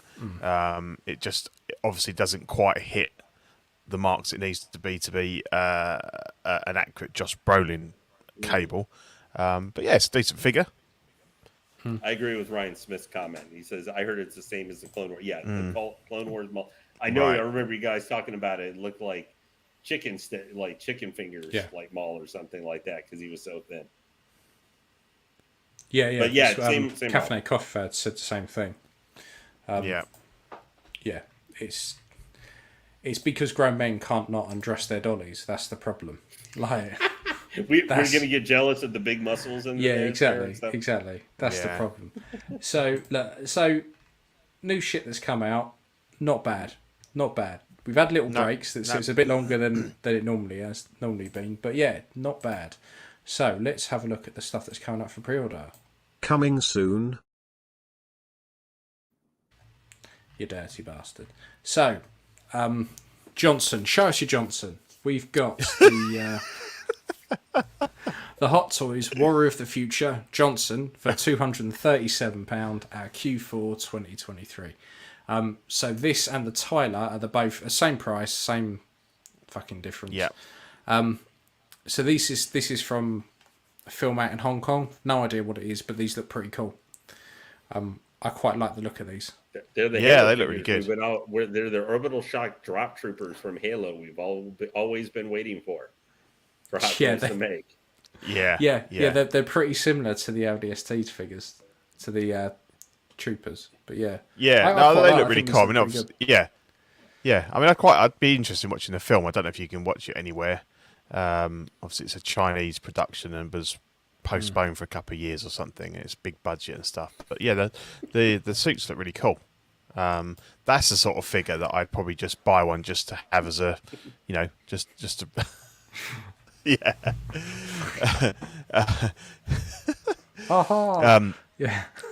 Yeah. We're all comedic genius this afternoon, this evening. Yeah. No, I think it's cool. It's the sort of figure that I would consider picking up just to have, because it's cool and all the gear looks brilliant, and it doesn't really matter what it's from or whether it goes with anything. I think there are some figures where you can just buy them and appreciate them for like what they are. And they can have cable bodies, and we'll never know. Yeah, exactly. Yeah. You never know what's under all that. Yeah, but I like them, and I'd probably go with Johnson because I just think I don't know, he just looks a bit cooler, a bit more. I don't know if they're probably exactly the same bodies and suits, pretty much. Probably a couple of little differences, but I think I'd go with Johnson. Sergeant Major Johnson on the brain from Halo again. Yeah. So you figure this guy's got to be like that, or the Apone character or something like that from Alien. That's it. Yeah, exactly. Yeah, he's got an Apone vibe, so that would be a reason for getting this. Makes me think: can we get some Colonial Marine? Didn't Hot Toys make Colonial Marines at some point, or did somebody else? Way back. Yeah, they did. They did. They made Hot Toys, most we need of them. some Colonial Marine, like updated. Let's get Drake. And I've got an Aliens collection. I've got and basically the Marines, the outfits and the armor and the weapons are brilliant. Like, they're amazing. Obviously, you do a body swap, you do a head swap, and they're great figures. So, but they're crying out for some 2.0s, but I can't see it, to be honest. No, but I mean, I'll take them all, including Westbowski and Crow, who just kind of blew up and died and got eaten by aliens or caught on fire or something. Yeah, give us everybody. Give us the whole thing. Yeah, I've got the power loader as well. That's a cool piece of kit. Yeah, you did all right with that power loader. Yeah, I did. I got that for about 300 quid, I think. Yeah, it was. Wow, nice. I'm jealous. Oh, that skeleton bishop. I'm glad I passed on that. Jesus. Yeah, that's not great, is it? That is not great. So that was Johnson and Tyler. And while we're in space, we have the Grand Inquisitor for 197 quid at Q4 2023 to Q1 2024. A nice little gift for Christmas. Yes. Yeah. I don't mind this. I think this looks pretty good. I'm not offended by the head sculpts. I'm not offended by what they did to the character. Yeah. Live action is spot on. Like, spot on. I'm super tempted by this. But I'm getting to the point where I'm just not pre-ordering anything because I just think it's absolutely fucking pointless. So I'll be interested to see if what it's like when it does come out in like 500 you can get him years. if he turns out good. You can order him after he's in stock. Definitely this guy. Yeah, so I'm quite looking forward to this one. I think it looks pretty good. I'm quite liking some of these like weirder releases from Star Wars that I can because they go with anything. Like you don't have to stick all your Obi-Wan stuff in together. You can quite happily stick this in with any of the Imperial stuff you've got. So yeah, I like it. This gets my seed of approval. Yeah, I think it looks good. Again, it's not a figure that I'm particularly interested in, but I think it looks well done.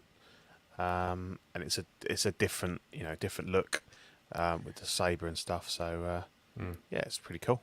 Oh, just to say about not pre-ordering stuff. I pre-ordered a Vader. Okay.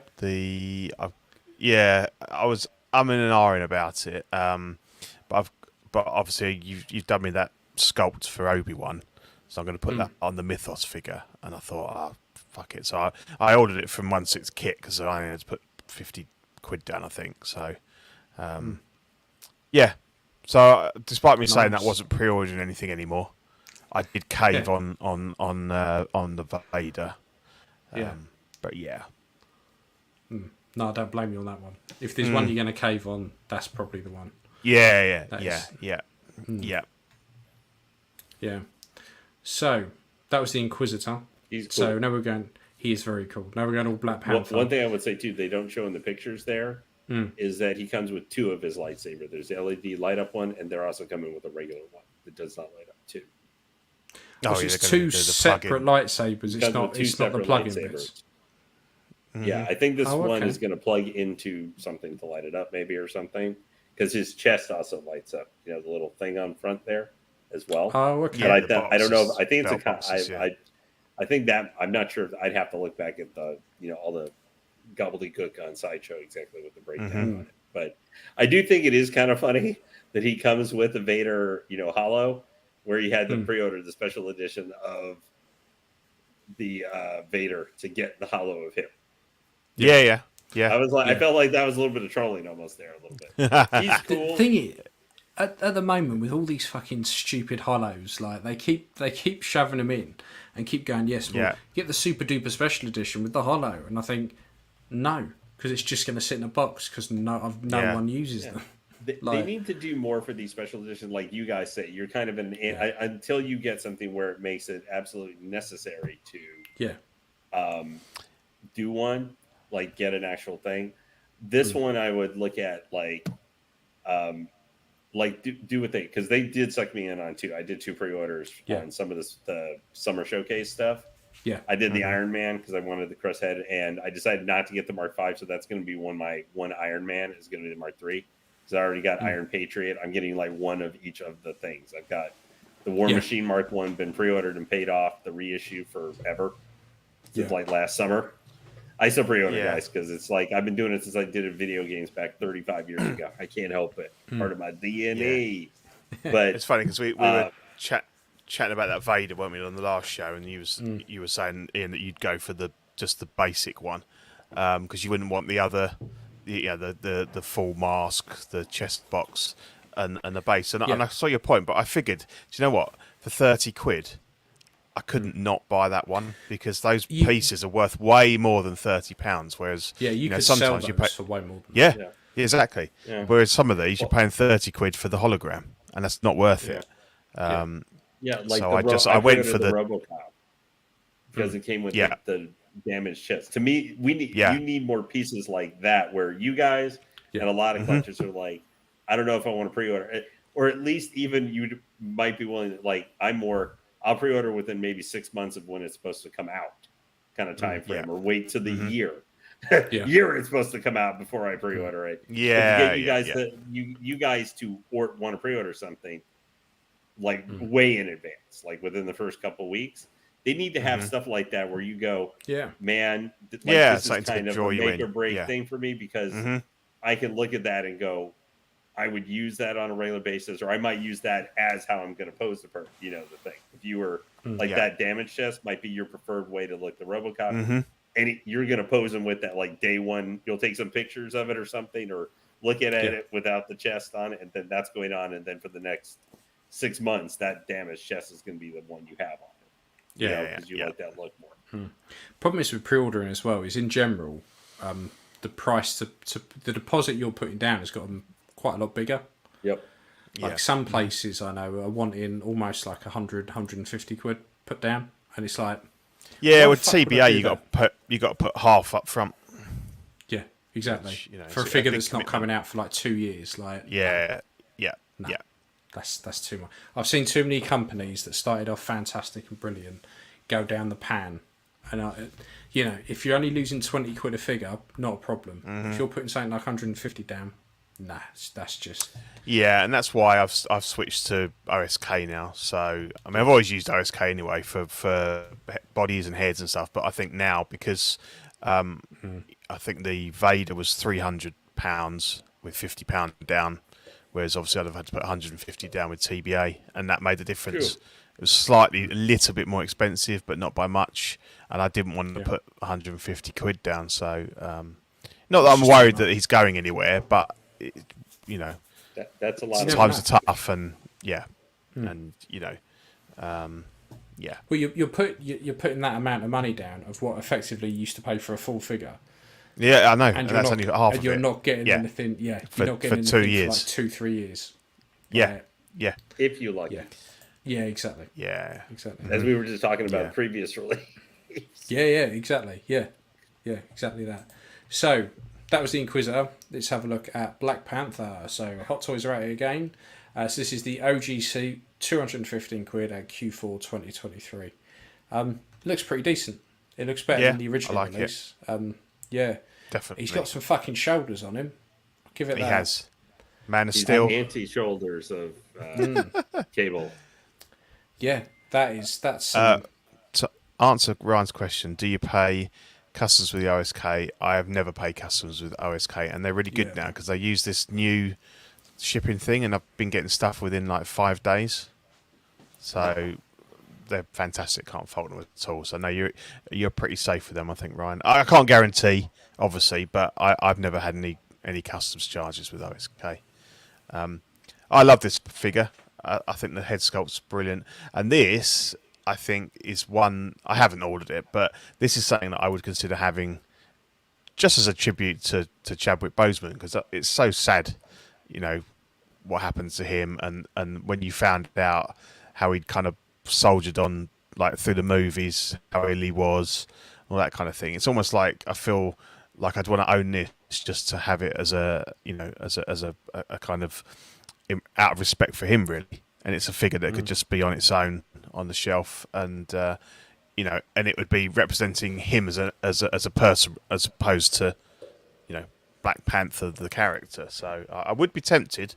I'm not pre-ordering, but I'm not to say that I wouldn't possibly pick one up nearer the time.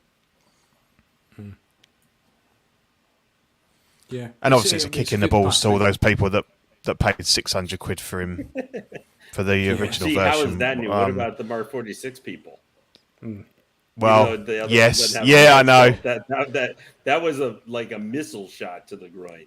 They were like £1,000, weren't they, at one point? Yeah, ridiculous. I mean, maybe not, but I mean, that's just, unfortunately, I don't want to get into a discussion of reissue versus, or 2.0s or whatever. But I think this figure looks really cool. It comes with a head sculpt. has multiple like mask sculpts. I like the not old. a figure that I'm like interested in. No. No, I'm not a bit. I'm not. I like Black Panther, but I seem to be for my Marvel stuff. I like to get more obscure characters, like Taskmaster. Like I like more obscure characters and stuff. I think this one looks really cool.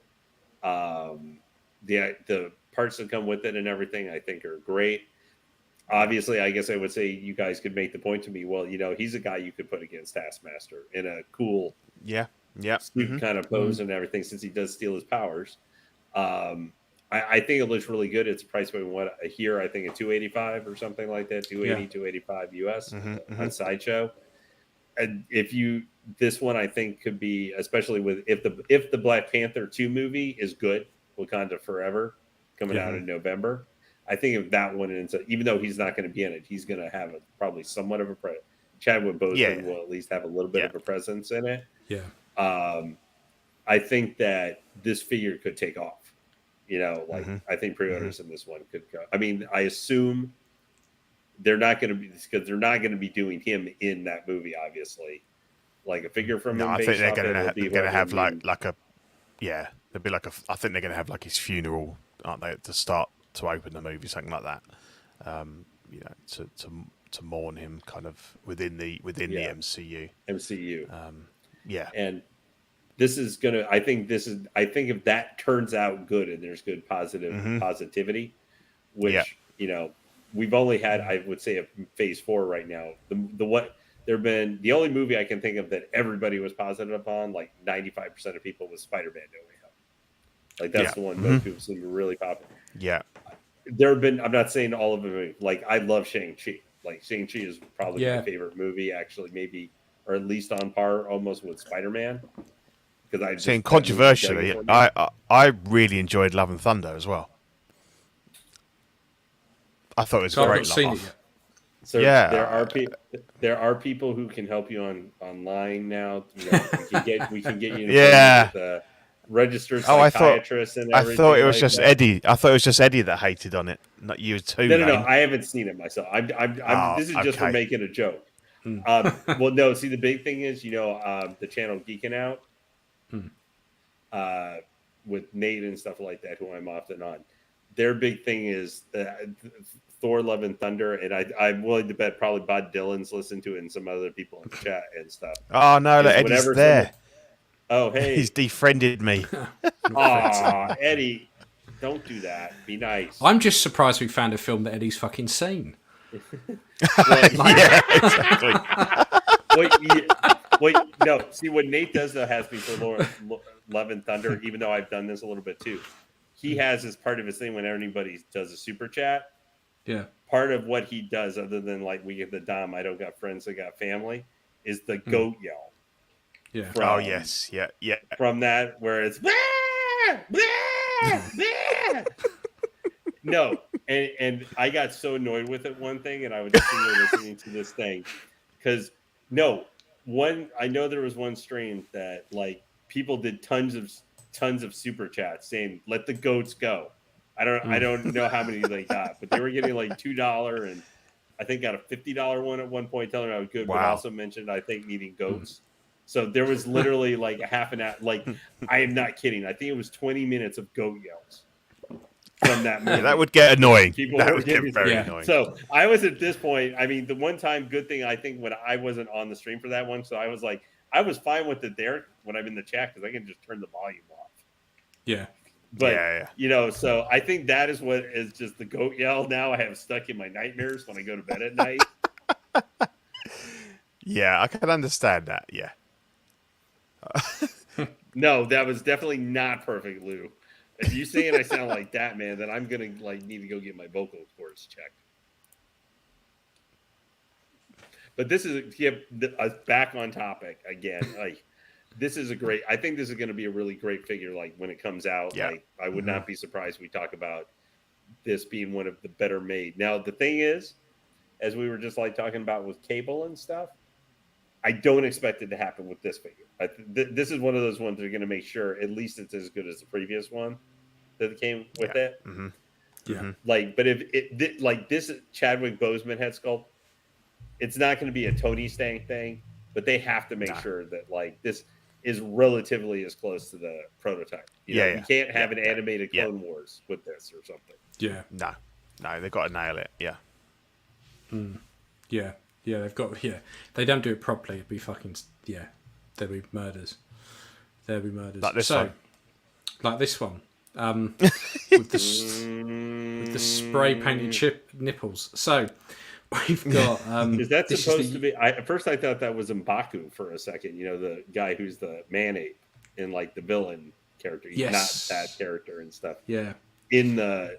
You know, in Black Panther and stuff, he's not a villain, at least yet anyway. Or they're not going to put him in a giant ape suit. Hopefully, yeah, I know the one. Or so white ape or whatever it goes by. So this is the Young Rich Black Panther. So it's 155 for the deluxe, 137 for the standard. It's at Q4 2020. It's Q1 2023. Yeah. So the difference is that the standard is the non-battle painted body, and the one head.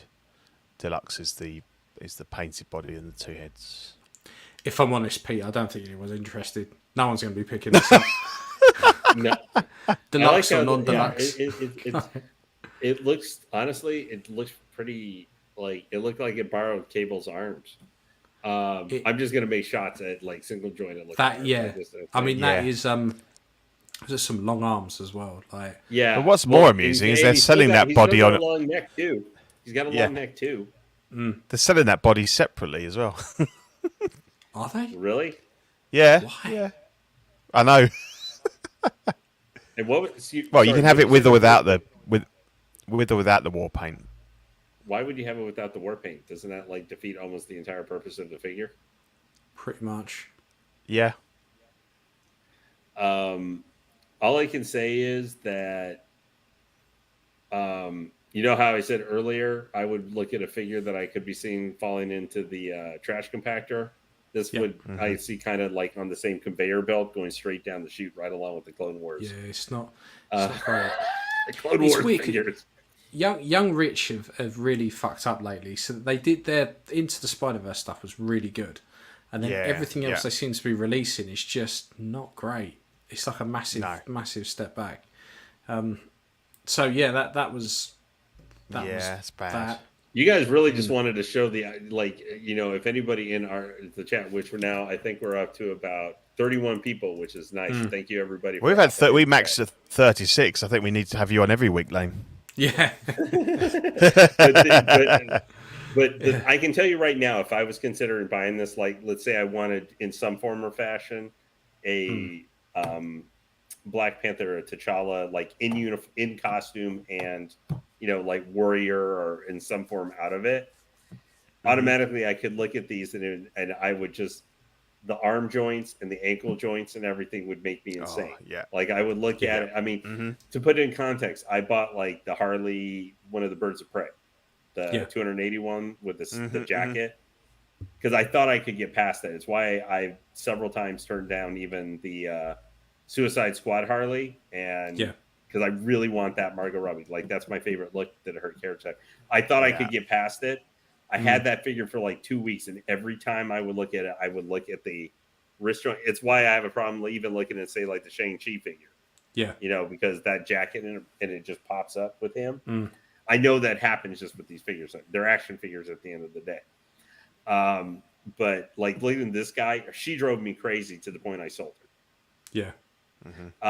Within a couple weeks, just because I thought I would be okay with it, but I didn't. It made me bananas after a bit.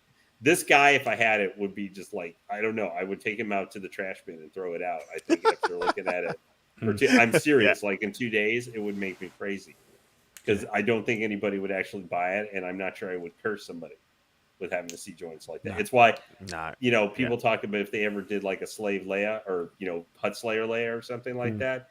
As much as I say, I think it would be cool kind of to get that figure if you have it with the Jabba the Hutt, like the Sideshow one or something. Or maybe it's just because I don't like them for other discussable reasons why they may not do it, you know, just because of how, you know, overly sexy it is or whatever. I'm not sure I would like the figure so much because that's like a thing, unless they did it, you know, I keep forgetting Seamless. like arms or something like that. But if they had any kind of joint stuff, like that third-party one that they did with some different Fison bodies, I look at those and I start seeing the joints and they make me crazy when I look at it, kind of thing. Yeah, I know what you mean. Do know what you mean. So that was the two different versions of the Black Panther, one good and one not so good. We now have a new company, Fishbone Toys. Fishbone. This is Fishbone Toys. Yeah, this is the wishbone. Instead of the one, we got the wishbone instead here. Yeah, so this is. Sorry, this is I'm sorry, guys. I'm interrupting you. No, it's fine. This is Neo for everyone who's actually listening as opposed to watching in. I don't think this is such a weird figure because I don't think with the glasses off it looks that bad. I think it looks okay. As soon as you put the glasses on, it looks really weird. I want a Neo, so I'm tempted by this and then swap the head out because actually the rest of it looks absolutely fine. It's just funny. It's the opposite of normally, like when you get these third-party ones. You put the shades on, they're passable. Without them, they're awful. This is the opposite way around. Complete opposite. Opposite. Have you guys seen how much the original Neo goes for these days? So fucking expensive. What, the Hot Toys one? $400 to $500. Yeah. Yeah, because like I kind of want the Matrix Resurrections Neo, but if I was to get him, I would need to have the, so you have the different kind of ages and look, to the eras kind of basically. Yeah. For all of we're ever going to see him now, because we're not going to see another Matrix, at least we can't. Thing is, like, when I think back about the Matrix films, the first Matrix is probably the only decent one. Like, it's the only one that I'm like, I can watch that over and over again, and I'm perfectly happy. Well, that's an all-time, I think, not maybe greatest movie of all time kind of thing, like, but it's of a genre style. Like, we put in, like, we, as much as we love Star Wars in the original, we can point out certain maybe other types of movies that maybe except for Empire Strikes Back, where that's an all-time all-time well-made. Yeah. Matrix, I think, is for science fiction genre of its genre, it's one of the all-time movies that you can be watching it. We'll be in our 60s, and we can watch. We may not appreciate it as much, but we can watch it and still enjoy it. Well, and like it's our also dads got a might be able to watch. It's got a huge place in cinema for introducing bullet time, and that just got it could be like taken for our over, dads. Our dads might, your guys' dads or something, if you were fans of, like, say, the Man with No Name trilogy, the old Westerns and stuff from the 60s, like, when your dads were, like, 13, 14 years old or something like that, or maybe a little bit older, they watched those movies in the cinema. And, like, my dad will still watch that movie now over and over again. He's 70-something years old. For us, the first Matrix is that kind of movie. Yeah, I actually like the first two. I like Matrix 2, but I never in a million years would say storytelling wise did it work. It's because it literally ended on a cliffhanger to 3, and 3 I think is, even though I think I like that one, I like the huge battle in that one because it finally gives the scales of what the machines can do and stuff, since they like become a giant living organism almost because of like 50,000 of those drones at that one point. The like second one, I there's lots of stuff I like in that. It just, when it hits the architect, it like just runs into a brick wall. And then I've got a stodgy British sounding guy. What I would say stodgy British sounding guy is there talking to me, telling me everything that's happening for 15 minutes that's supposed to confuse the hell out of me. Instead, I just go, why isn't Neo like kicking? He already did that too much, but what can I get agents? Group of Agent Smith clones to pop in here so I can just watch Neo like flip around and kick them through walls or something like that instead. But this is the version of Neo I want. I'm just not willing to spend like 500 quid on it. So like this is what I'm after. But I think, who was it who said in the chat? I think Bob said this company will disappear with your PR money. It's an unknown. It's an unknown company, so we don't know. But I'm not pre-ordering fuck all anyway, so now would you guys ever consider maybe like, I don't know, picking up a John Wick or like, because I mean he's a little bit more expensive, but would you ever consider picking up maybe a Hot Toys John Wick and then I don't know, something like a body or something done up with the uniform like this or something, maybe. It wouldn't be exact, but like that. Yeah, or something. I think if I really want the outfit and the weapons, wouldn't it? Yeah, if I really wanted to, I could sit there and kit bash this all day long, like this exact figure. It's not particularly difficult to do.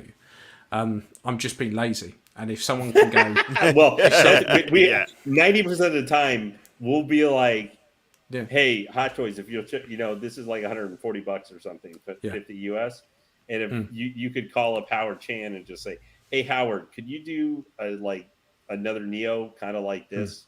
A 2.0 or whatever, and it's going to be $290, and I'll pay it.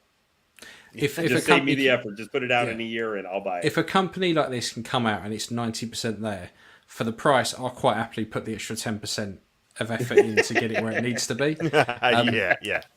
Instead of paying like the 300 odd quid that Hot Toys are going to try and rape me. You're just forgetting the $50 per figure of the old Keanu license and likeness. And the rest, yeah.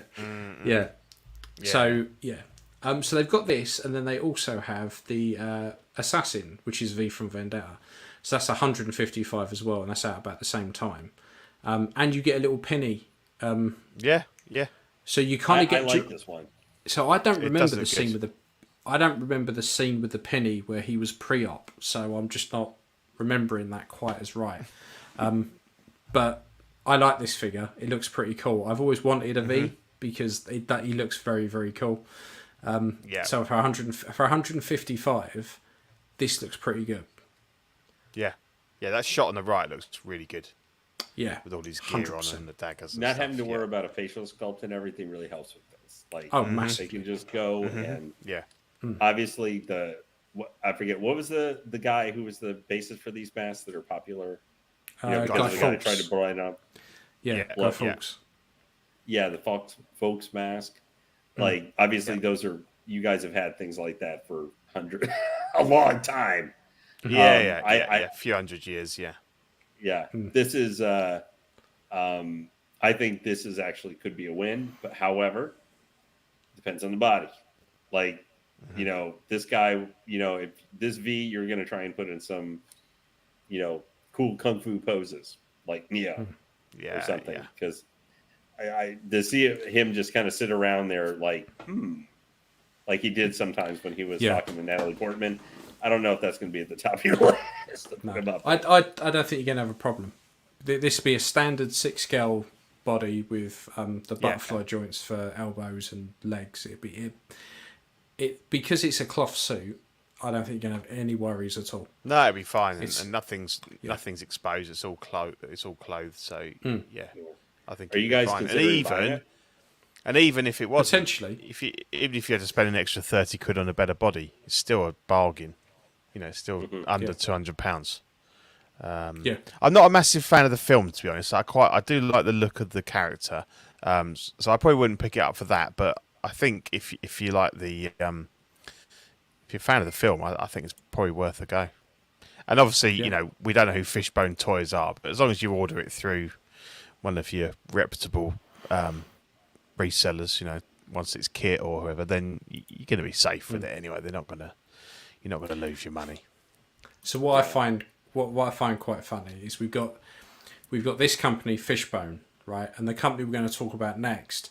I would much rather put all my money in with Fishbone than put a single fucking quid in with this lot. So this is Sideshow again, the Preacher, the Pale Rider, £285. I'm going to say that again, really close into the mic. £285 fucking pounds. Out Q3 2023 to Q1 2024. So you're saying is you are all in on this? No, my money now. I would much rather give all my money to Fishbone Toys and their weird not Neo pounds. £285. Yeah, I couldn't believe US. It. We get it for less than you guys. Yeah. That's the conversion from once it's Kit, which was was happy time. Yeah. I mean, how are they justifying that? Yeah, that's. I mean, even if that, that much. you'd expect that to be a leather, metal belt, metal guns, metal spurs, and that's getting on for InArt prices. I'm not being funny. Like it's Sideshow as well. It won't look anything like that. Shocking. It will be a floppy mess. It won't look anything like him. Well, I was going to say, we talked about with the, we're talking about what I was mentioning earlier with the Clone Wars figures, and just we have them in hand, at least a couple of the line. They're down like crapola. I was really interested in this Clint Eastwood line, at least the Man with No Name, that was announced last summer. The Man with No Name. I mean, the Pale Rider one, I don't think people most remember this movie. It was like 1985 Clint Eastwood. Yeah. But this guy felt like the prototype too. Like, I would actually say more people would be interested in the William H. Money from Unforgiven. Like that would be another, if they were going to, I don't know, they might do them. Yeah. But of this line for another cowboy looking one, like he would be the guy, because he's definitely, that's an all-time great film too.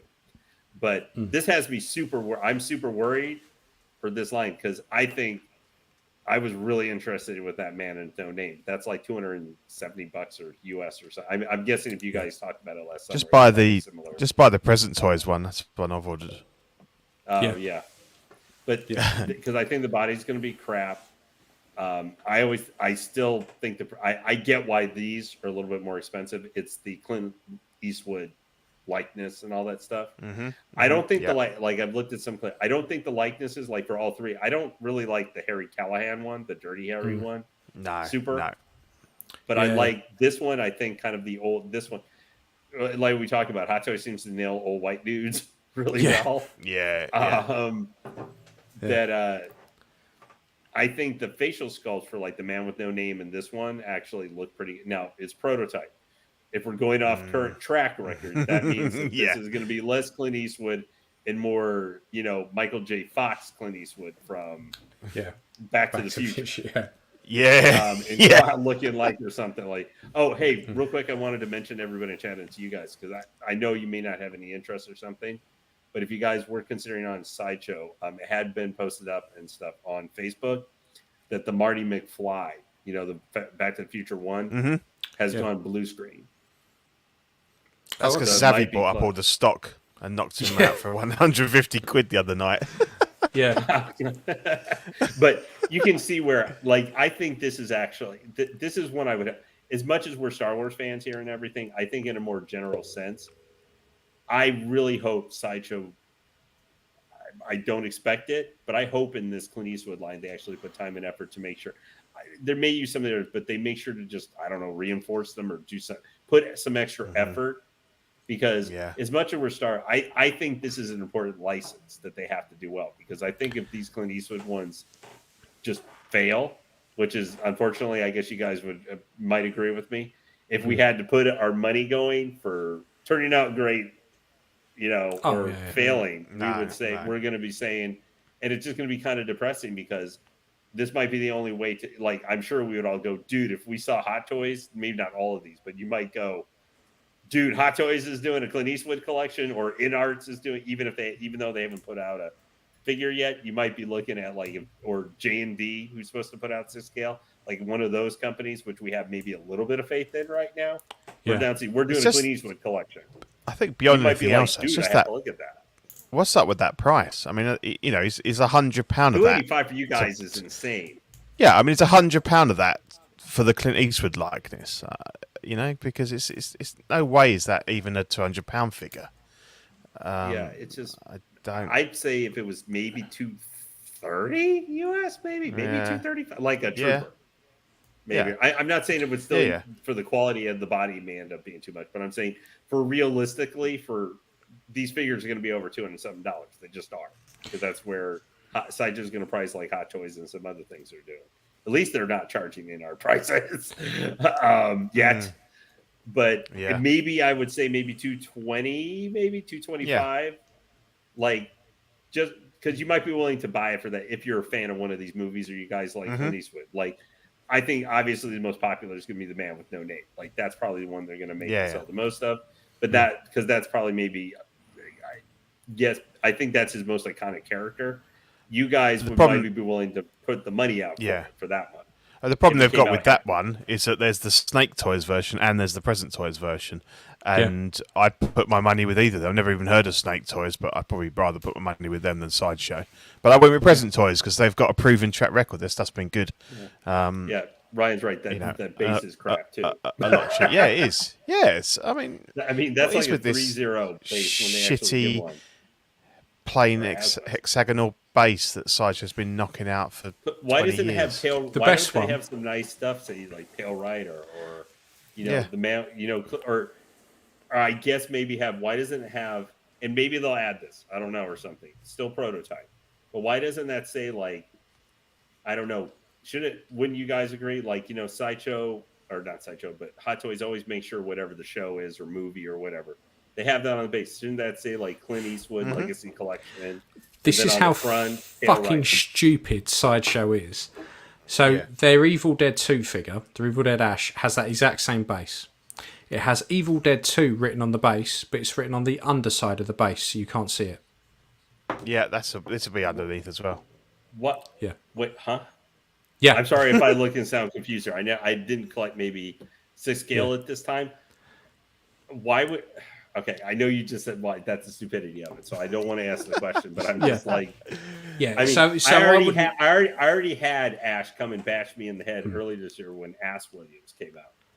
Oh yeah, I cancelled my pre-order for that. I had the deluxe pre-order. I figured and I was you were as early as you did for the other Clone Wars. I figured you saw the picture of the head, the ghoul without the hair on it. Which we didn't even sure is that actually what it looks like. I was like, I saw that and went nope. So I saw Henrietta with no hair, and I was like, okay, I can fix that. That's fine. If mine turns out that I can fix that. Name spelt wrong, I can fix that. Not a problem. Because I really just wanted the big base. I wanted the big base with the cabin and stuff. Yeah. Then I saw some photos of that, and then I saw then the Ash itself, and I was like, this is going to set me back £400. I cannot pay $400. Pounds. So it would have been about. I'm sorry. I mean pounds. Yeah, it would have been about. $450. It was $400 for you to get it to you. Yeah. That was all in. Why was it? Was it that was shipped? I'm sorry. I don't mean. That's the luxury edition with the big stand. Yeah. But it wasn't that much. It wasn't that much here. That's why I was just surprised when it was $400. You said $400. Yeah. So I mean, you got to be a big. Even if it was great, you got to be a big. So you're getting the idea that we get fucked over in this country big time. Oh yeah, big time. But I started to see the actual Ash itself. I watched some reviews and it was fucking falling to bits. And it was just a shit figure. And I was like, I can't spend that sort of money.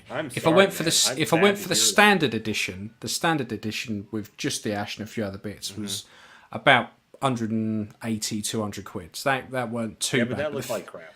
Yeah, but the figure itself was still shit.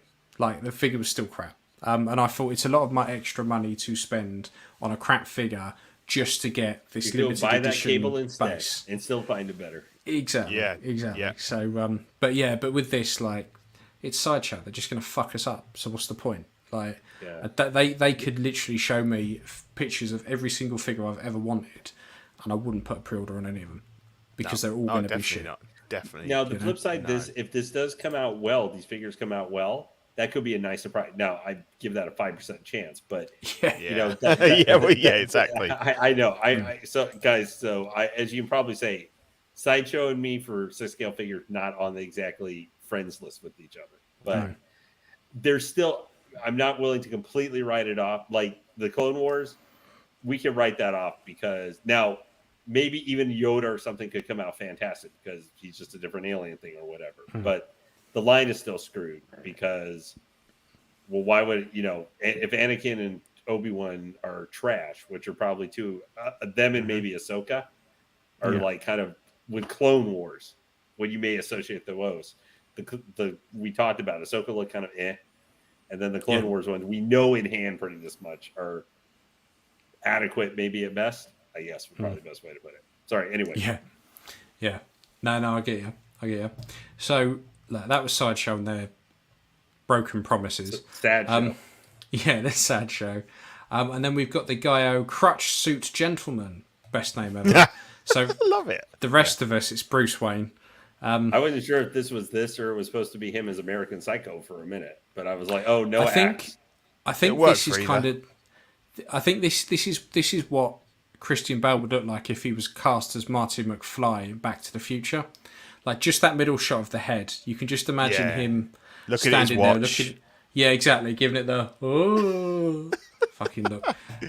So anyway, this for the head sculpts and the suit is £97. That's a bargain. To be honest, I quite like it. I mean, that shot on the right, that looks like a promo shot. It looks like why does he look so shocked? I know. But I don't mind That's it. the 97 quid. This is Bruce Wayne when he actually had snuck in on Selena Kyle, and this is him looking as she was like, Well, he's got a beard in that scene, hasn't he? But yeah, this is like the young version of him, or he just the shape would be the shaved universe version where he was looking at Anne Hathaway's rear end or something like that. Yeah. This is that moment where Bruce Wayne looks up, sees the bat signal, forgets he's Batman, and then suddenly remembers and goes, "Oh fuck! Shit. I gotta go down the big pole. Exactly. Get transformed into my outfit like Adam West. Yeah. This is him. This is him turning up at Arkham, going, "Fuck's sake, they've escaped again. The fuck is going on?" But I think Ryan's got a good point. Not bad if you were going to chuck your DX-19 head on it. Or you could just wait for the see-through armory. Yeah. But I like it. I think on that shot on the right, if the suit comes out like that and it's got that fit and tailoring, then it's got to be worth 97 quid any day of the week. Yeah. The only other for go ahead. No, I was going to say even if you don't use the head sculpt, just for any, or, as you say, or you could have it for American Psycho, it would work. I don't mind it. I think it's all right, actually. I think, it's all right. It's good. And for under 100 quid. Can't be too. Only other choices for Bruce Wayne's right now is you can do InArt Robert Pattinson Bruce Wayne, or you can go, if you want to go big baller, you go for JMD statue for like $3,000. Or we've got that Mars Toys Keaton one that we showed last show, which looked all right, doesn't it? Yeah. That is that Def Toys or Daft Toys? Mars Toys. Mars Toys. The ones that made that. See, this is something there's too many of these third-party guys where you guys are having to pull it back to your memory banks to go, which toys, blah, blah, toys, these toys. And when it comes to Bruce Wayne, there's fucking hundreds of them. Like, everyone's done a Bruce Wayne. Hey, Brenton. Hey, Brenton. Good evening, sir. Hey, hello. Good afternoon to you. We've got an encyclopedic knowledge of all these third-party companies, Lame. Don't you worry. Bruce looks so confused. He does. He honestly does. So anyway, this was really just a tease for the big topic of the show. So, InArt with Batman. This is out April to June 2023. So you've got a standard Batman, which comes with a sculpted Bruce Wayne head for $362. You've got a premium edition with a rooted Bruce sculpt and obviously the Batman figure, $515. You've got the standard Bruce, which is just a sculpted Bruce Wayne, £260, which is a fantastic stand-in for any type of emo character you'd ever want. And you've got the premium edition Bruce Wayne, which is then rooted for $363. Then you've got the all-in double pack for £940, and a divorce on the side if you're married, and the bat signal for £182 with light up features. So it fucking should for £182, you cheeky bastards. So we've got six different flavours of the same, So I hope, variations. I'm sure it meets your guys's, British approved number of SKUs that are required for a single release. Definitely. There's so much. Do it grand and big. Do it big and grand, or don't do it at all. Yeah. So I like the Batman. I like this. I think it looks really good. But so 362 is that's getting above my limit of what I want to pay for a figure. That's for this boy, the standard edition. If I was just going to get a InArt figure it would probably be one of these. So it would probably be the standard edition Batman. I'm not that really worried about the Bruce Wayne sculpt looks good. I like it. Yeah. I'm not that worried about the rooted hair. And if I'm honest, I would always have him displayed as Batman with the cowl on. Yeah, exactly. So something with the ears just make it feel a little bit weird to me. And this is not just on the InArt one, but just seeing here. Like in real life, I liked it and everything. I'm not the biggest of the Batman fan, but something about with the helmet with the ears being so thin on here and everything, where it looks like I don't know, he put a motorcycle helmet on his head and head was a little bit too high there or something like that. That's the only thing seeing it in this form. Not even on some of the statues do I see it, but just seeing him here right now straight on, it just feels weird. It does. Yeah. I think you're right. And obviously, this is a lot like for the Bruce Wayne. I've just seen, the fact that you could pick up a really good suit and jacket. Death Toys do them, stuff like that, and then you can put this Bruce sculpt on there. I don't know why you'd be going for the all-in, really, because he'd always have the eye makeup on. Go back and look at the photo of Bruce with the makeup. He's got the eye makeup. You could paint it off. Would you really want to do that if you spent that much money? I don't know, but 514 quid, and you want to start touching it up. You would. Here's something for you guys to consider for a second right now, for you guys. I mean, you could literally, if you could get like the regular facial sculpt separately, you could get. I mean, it's not going to match up exactly, but if you wanted to like patent some Bruce Wayne, you could get that Bale Batman one for under £100. Yeah, 100 quid. Yeah, maybe on the now the sculpt might end up being a little bit, but even like let's say you had to, I don't know, pay £100 for it, just like let's say for instance. But you could track down that Bruce Wayne skull maybe, end of 2023. Yeah. You could put that, you would probably work it since you guys can do that, where you could stick that sculpt on that suit body. I'm not being funny as well. Spend like 150 less. Yeah, if you have a look at every single Batman release that's ever been, there is always a plethora of companies releasing a Bruce Wayne. Yeah. Yeah, they do the Bruce Wayne suits. They do the head sculpt separate. So you could for probably about £100 kit bash a decent version of Bruce Wayne that you could pop in. Now I'm not going to compare that £100 version to like a fucking £500 InArt thing.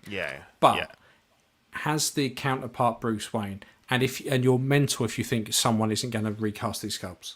Someone is going to do it at some point. Oh yeah. I wonder if they'll look like those J&D, the fake postings people were doing for like $35 for the J&D statues. And 100%. And then they were all like super deformed looking things for like $35. Yeah. We can get that. That sounds great.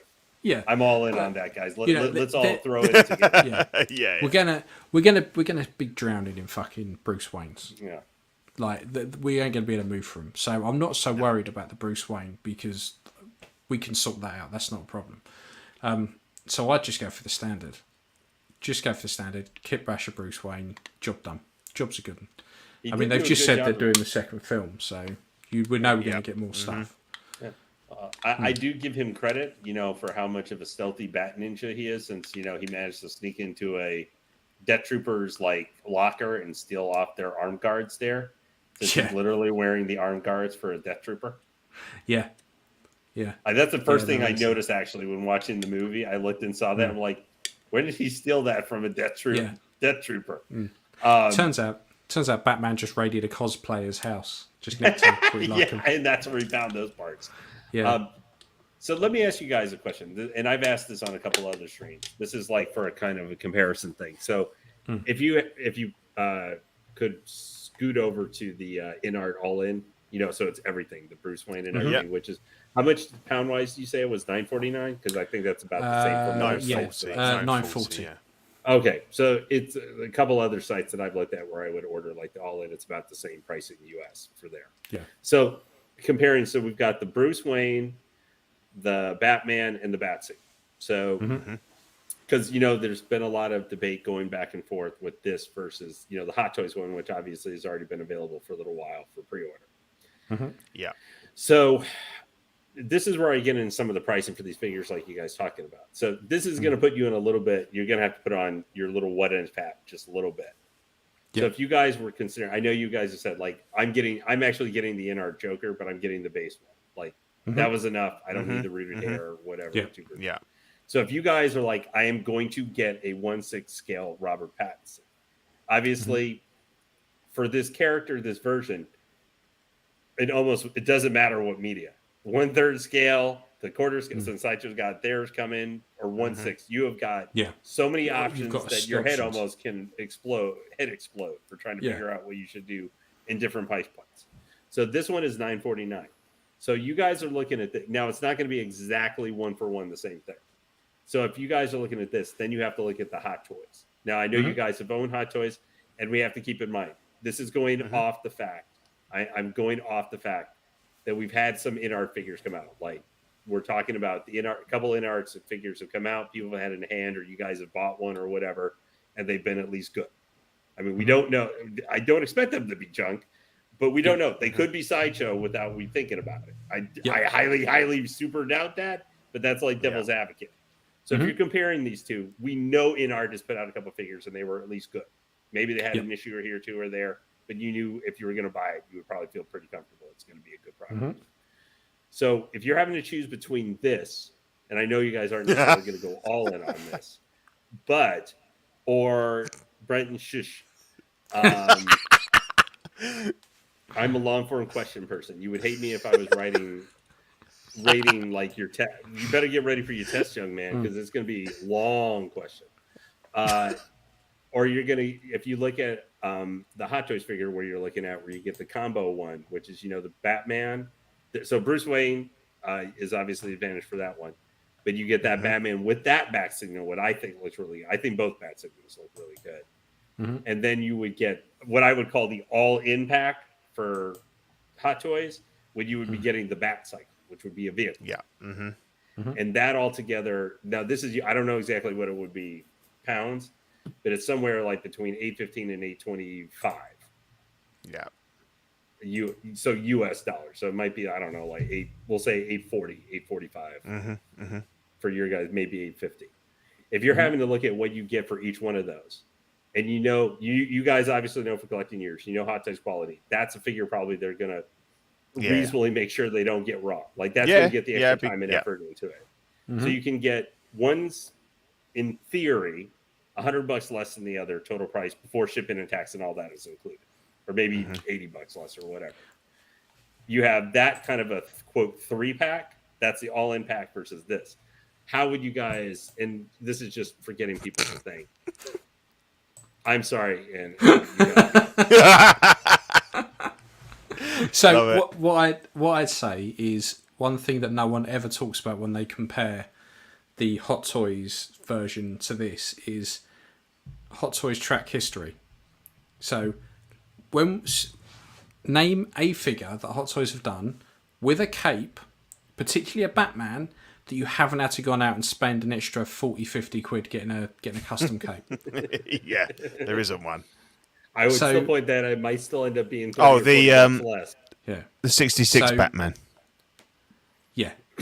So that's about Apart from the fact that one down exactly because it went like down to here. Most of the rest are like the only problem with the 66 Batman was that the bat symbol flaked and the whole suit went bobbly. So if you touched it, it would just snag off. Yeah, I know, I agree. It's all good. So you're still kind of having to.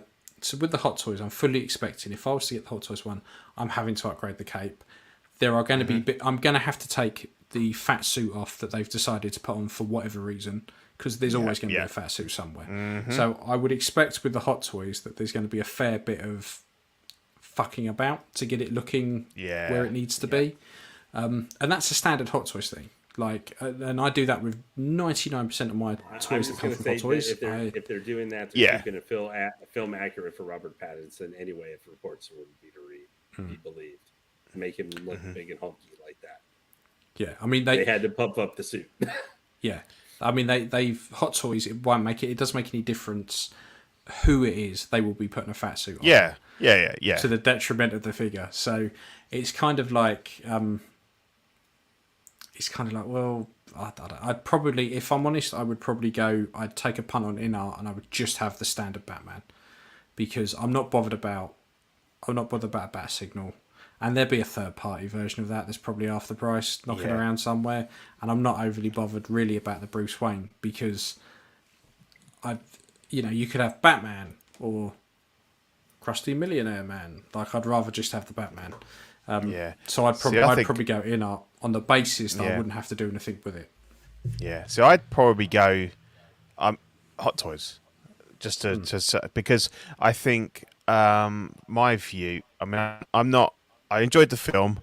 I watched it a second time, enjoyed it, but I don't love the character enough to want to own him. So I'll just put that out there to start with. But I think just looking at it objectively, I think to go with InArt, I'd want to have the rooted hair. I think Hot Toys, with the sculpted hair, I don't know what the price difference is. I mean, obviously it's here $362. What was the Hot Toys? We'll say $280, maybe $270.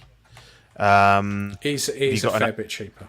Yeah, I would probably, if I was just going sculpted hair, I think I'd go with Batman.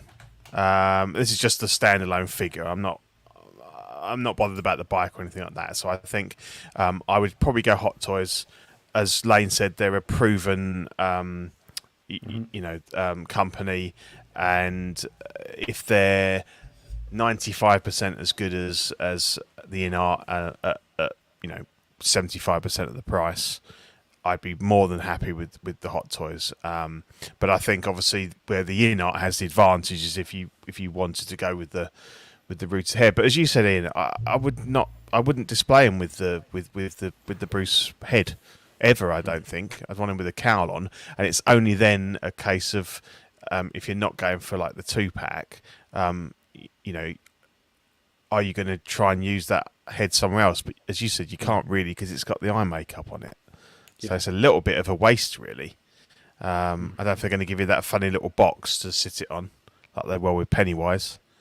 The best thing they could have done there was just give you a little bust that it just sits. Yeah, but they're not even doing that. I've always said that is, if you're going to give me a second sculpt, give me a bust, so you can just drop. Like that Venom, like the Carnage is going to come with the Venom. There's a third party company who's bought out an Iron Man and a Captain America one, and it's a fantastic idea, because it's just from the shoulders up, and your alternative sculpts you can just plop on there. Mm-hmm. So what the Brits are saying is everybody just get a 12 scale patents in Batman instead for like $100, and you'll be good. Pretty much. Yeah. Pretty much. Because we have a Batman 2 confirmed, there's going to be another. So even if you guys decided to go either Hot Toys or something else, or you did one of the, just sculpted version of InArt, you just decide to give it a shot. Yeah. Then, if you really like it, there's probably going to be, and the second one's probably going to do well, unless they totally mess it up. But there's a good chance that they should be as good, and there'll probably be another version of Hot Toys or InArt later down the road where you could go, hey, I really like this. I used it a lot. If they do rooted hair, I'm going to do a more expensive version for this one. I really like the first one. Yeah. So that was pretty much everything in the last couple of weeks that's come up. Just to throw something else in. Sorry. While we're on InArt, apparently I've just seen some rumours that Aragorn's going to be the next one to go up for pre-order, and I am very interested in that figure because no one has nailed Viggo Mortensen's likeness yet. And I would, as much as I have been quite negative about InArt, not negative, I mean the products look fantastic, but obviously the pricing and stuff, I couldn't justify that for Gandalf, but Aragorn is probably the one where I'm very interested to see how it looks, because I would be tempted. Yeah. So I was like, I'm going to get rid of all my Lord of the Rings, because it's just, I'm never going to finish that particular collection off. And so I packed up Legolas, so he's upstairs ready to go to whoever wants to buy it. And then I started packing up my Gandalf, the repainted Sideshow one, and I took the the big fucking premium format statue out of their display case and shoved it upstairs. Yeah. And then I just couldn't do it. I just couldn't get rid of Gandalf. So I said to myself, okay. You know what you're going to need to do day one? What'll help you? Is just go sit down and just make sure day one on Amazon Prime or however they have it over in Great Britain, if it's the same thing. Watch if they put up like the first 2 or 3 episodes of Ring of Power, and then that might end up just killing. You might watch that and then just go, hey, you do realize, you might sit there and go, hey, you do guys realize that this was supposed to be kind of a folklore telling of like the beginning of like Great British history or something like that. That's what Tolkien meant it as, like when he wrote it. So you guys remember that, right? Or did you bother not asking like one of the Tolkien expert that you had on, helping us in the creative thing, that after he told us, no, the Tolkien wouldn't have that, or that doesn't make sense, you fired him? Yeah.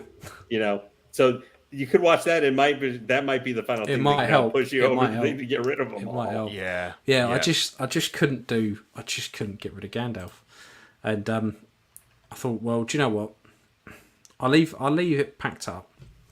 Gandalf can sit in his own little display case upstairs. That's not a problem. I thought, Legolas, I'll leave that packed up, and I'll chuck it on eBay. And if I get what I want for it, fantastic, I'll get rid of it. If I don't, then it can come back out. It's not a problem. So I thought, even if I keep hold of Gandalf and I end up getting a Bilbo, that'd be enough for me. I'll be quite happy. But then as soon as a decent Aragorn comes out, I'm going to be like, should have got rid of Legolas. Yeah, and it'd be interesting to see which. I assume it's going to be the Ranger version. I'd quite like it to be a Black Gates version, but I think it'd probably be the Ranger version. But since then they just had not too long ago, Asmus put out that one for the Aragorn 2.0. That was the Black. They did the did the Helm's Deep one. Oh, that was the one they did. Black Gates with the proper black, with the dark blue, with the tree on it and stuff. Which a third party company did a long time ago, and those outfits go for a lot of money if you can find one. So I would like a Black Gates one, and I think Asmus said they're going to do that. But obviously Asmus, I hate their Aragorn sculpts; they're horrible. They're not. Or either of you like the Gandalf the White that they showed with Shadowfax? Yeah, I like it. Yeah, I didn't mind that. that. I mean, that might be worth just getting Shadowfax. If it's the lesser the horse, because how many times are you sometimes looking for there's a good possibility that could be a decent 6-scale horse. How many times do you actually look for something like, you might go just at the end, get off the White, let me put you on eBay and sell you for like, 150 quid or something like that. Now you guys got me saying it. Just to get it because you just want the horse, because you could pair that with like a lot of different other things. There's some decent horses out there. Mr. Z does some good horses. I've got a decent one for my indie, for my Raiders indie. So I thought the Gandalf looked good. I know there was a lot of criticism about him. He was a bit too tanned, but I don't think he was that bad. And I liked the sculpt. I think that was some of the lighting. Yeah, I mean, I know it's going to be really controversial, but I preferred that sculpt to the InArt Gandalf the Grey sculpt. I thought it looked more like Ian McKellen than the InArt. Well, not saying that the detail was better, but Gandalf the Grey, like that. Yeah, well, I've got two Gandalf the Grey, so I would be quite happy to pick up a Gandalf the White, for the display. Just depending, of course, on price point. Yeah, of course, yeah. Well, if it's a crown, it's going to be what, 300, 350 well, if it's probably. Shadowfax the crown, oh geez, man, that's probably going to be $600. Like Yeah, which I guess in comparison to some Hot Toys figures, like, I mean, if you put it in comparison, that Deluxe Carnage is 510. Yeah. I mean, that's just his price. So, is still decent. No, not like they'll charge $800 for it though. Oh yeah. Yeah, and the rest. So that was pretty much everything that was coming up. So let's see who's misbehaved. Shenanigans! What? I didn't do it. Yeah, it wasn't me. Yeah, it wasn't me. So go on, MP. You added this. Let's have a look. Oh, it was just amusing. I think we're quite happy. Anytime someone bashes Toys Wonderland, we're up for that. It was just Hot Toys putting out an announcement that Toys Wonderland was not an official wholesale partner of Hot Toys, and that they would not recommend that you bought anything from them. Obviously, then Toys Wonderland came out and said, "Well, we're not saying that. We are a reseller. We're providing a service, but it was sorry, didn't mean to laugh so hard." Because didn't InArt do something as well? InArt put something out as well, I think. And Pete, it's appropriately Toys Blunderland. Okay, they blunder around in nobody's business. Sorry. Yeah, anyway, they're the ones that keep dragging Liam back in with their special deals, and he says, "Never again." Did I update you on the saga of the, No, you didn't. Boba Fett? Please do. Oh. So, do you what know? Deal did they suck you in on? So they had a Boba Fett for the bird pigeon shit one. Yeah, that's it. Yeah. It was like 130 quid, and then with what? With the points I got from Hoff Luke, it knocked it down to like 90 quid. So I was like, yeah, fuck it. I'm not going to say no to a Boba Fett for 90 quid. So I ordered it, and with Toys One, you just what have you paid in psychological pain and suffering? Oh, quite a bit. That price is priceless. Yeah. So everyone knows you have to like fucking chase them to the ends of the earth to get them to actually ship anything. So I messaged them a few times. And they said, "Oh yeah, it will be shipped out in a few days." All this sort of nonsense. And then I get an email to say, "Oh, actually, we've oversold on those. So your options are you can either wait, and when we get one in, we'll send it, which will be end of August, or you can have your money back."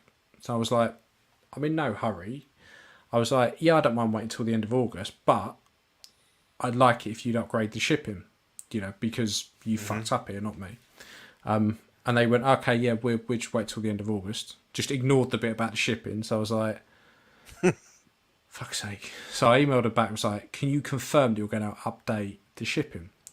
And they went, "Oh, no, with the shipping's what you chose. That's all you get." And I was like, "Well, you can go suck a dick. Just give me my money back. Just give me my fucking money back." So they ended up refunding me, and I ended up picking up, because I only really wanted the Boba Fett for a few of the bits, and then I noticed that a guy in the UK, Craig Grant, who parted stuff out, had the bits I wanted for it was so fucking cheap.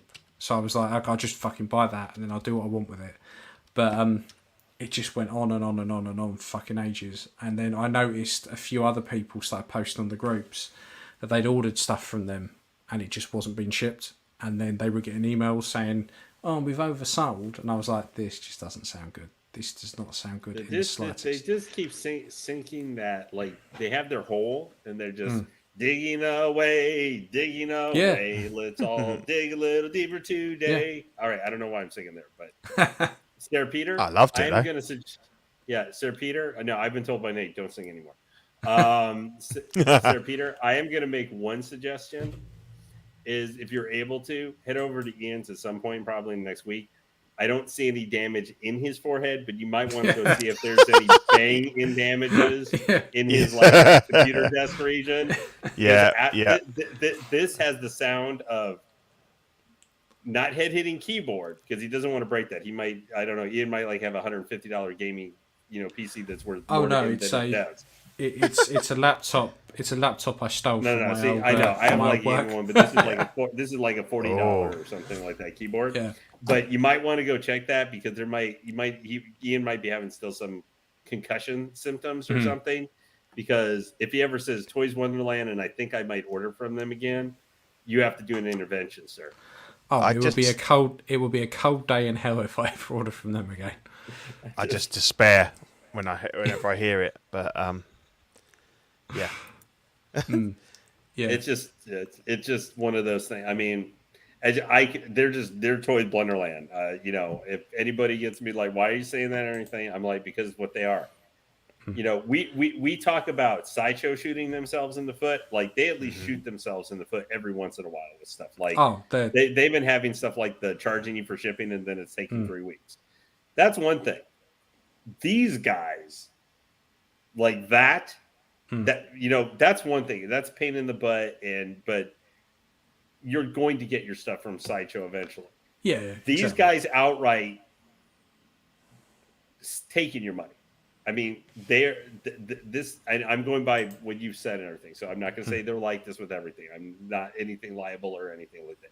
Allegedly, with certain stuff like this happening, this is them going into your wallet, opening it up, and just going, taking out like $200 bills, sticking it back in your wallet, and going, like freaking Snidely Whiplash and Dudley Do-Right, going out the door without you noticing.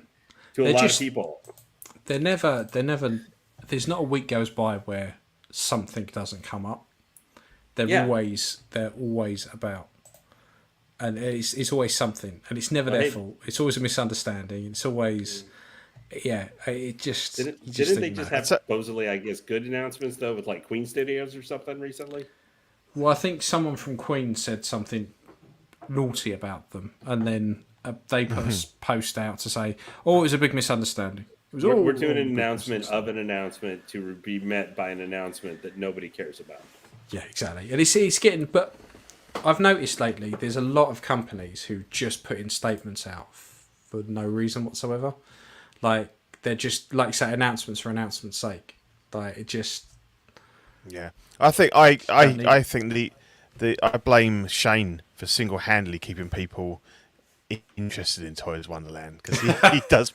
He orders from them all the time, and he's always like, "Oh, but they're the cheapest and stuff like that." But I just think, but then he says, "Oh, you always get stung for customs." I mean, all right, if you want to play them, if you want to be morally correct and pay the customs charges of the country you live in, but to be honest, I want stuff as cheap as possible. And I think even hearing, without knowing anything else about Toys Wonderland, if you said to me every time you order something you're going to get done for the customs and stuff, I'd be like, bollocks, I'll go somewhere else.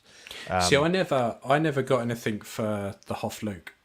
No. Nothing. And I was very similar to Shane. I was like, I'm going to look around, just see whoever's got it cheapest. I'm just going to fucking do it. So I was that pissed off with Sideshow, because that's another thing that Sideshow does that fucking winds me up, is they have no concept of who pre-ordered what when. You can pre-order something day one. Yeah. And you will not get it when they ship the first batch. Someone who ordered the week before might potentially get it. There's no rhyme nor reason to it. No. So I cancelled. I cancelled with them because I was like, that's fucking out of order. Because they've done that to me. They did it with Rex. They've done it with a few other bits and pieces. So that's why I ended up just looking around. I was like, right, whoever's cheapest and get it to me quicker, I'm just gonna fucking do that. And that's how I ended up with this. Yeah. But yeah. Well, I've ordered something from Toys Plunderland in the past too, so I can't say like I've never done it. That's how I got my rescue, because not when they had the computer. I didn't know about the computer issue, where people took advantage of it and stuff with the shipping. Because I ordered her and I got her for like, I don't know, $320 shipped or something before she was on super sale sometimes. Yeah, but she was a lot less because I had her on pre-order through Sideshow, where it was $407 or something like that. So it was my first time. I'd heard not kind of good and bad. So what you were describing, not trying to get it described, is what I had for an entire week. Now I think it was during one of their holidays or something like that. So that explains the weekend. But I was asking them because I didn't see any movement after they printed. The same stuff everybody talks about over and over. They generate a shipping notice. Yeah, to make it look like they're doing it. So it was finally like a week later on that Saturday, I said, well, this is when you said what's going on with it. And I finally got a response from them. Yeah. And I was after them and everything like that.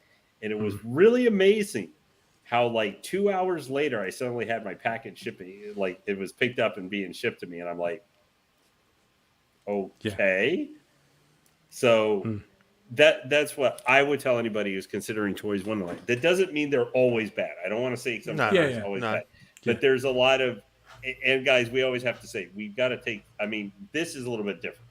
But sometimes we also have to take, you have to be careful, even when people are something that sounds true or have had bad issues or whatever with Toys Wonderland or something.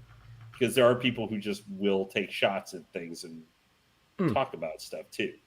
So it goes both ways. I think you have to be a little. Now, there's enough circumstantial evidence with Toys Wonderland. Like, we both gave an example of this stuff happening. So I think the credibility of Toys Wonderland for their stuff is very shaky house of cards at best. But I still, I would still tell anybody, still take what you hear, like, I had the worst thing ever and they said, sent something wrong or wouldn't return it or this or that.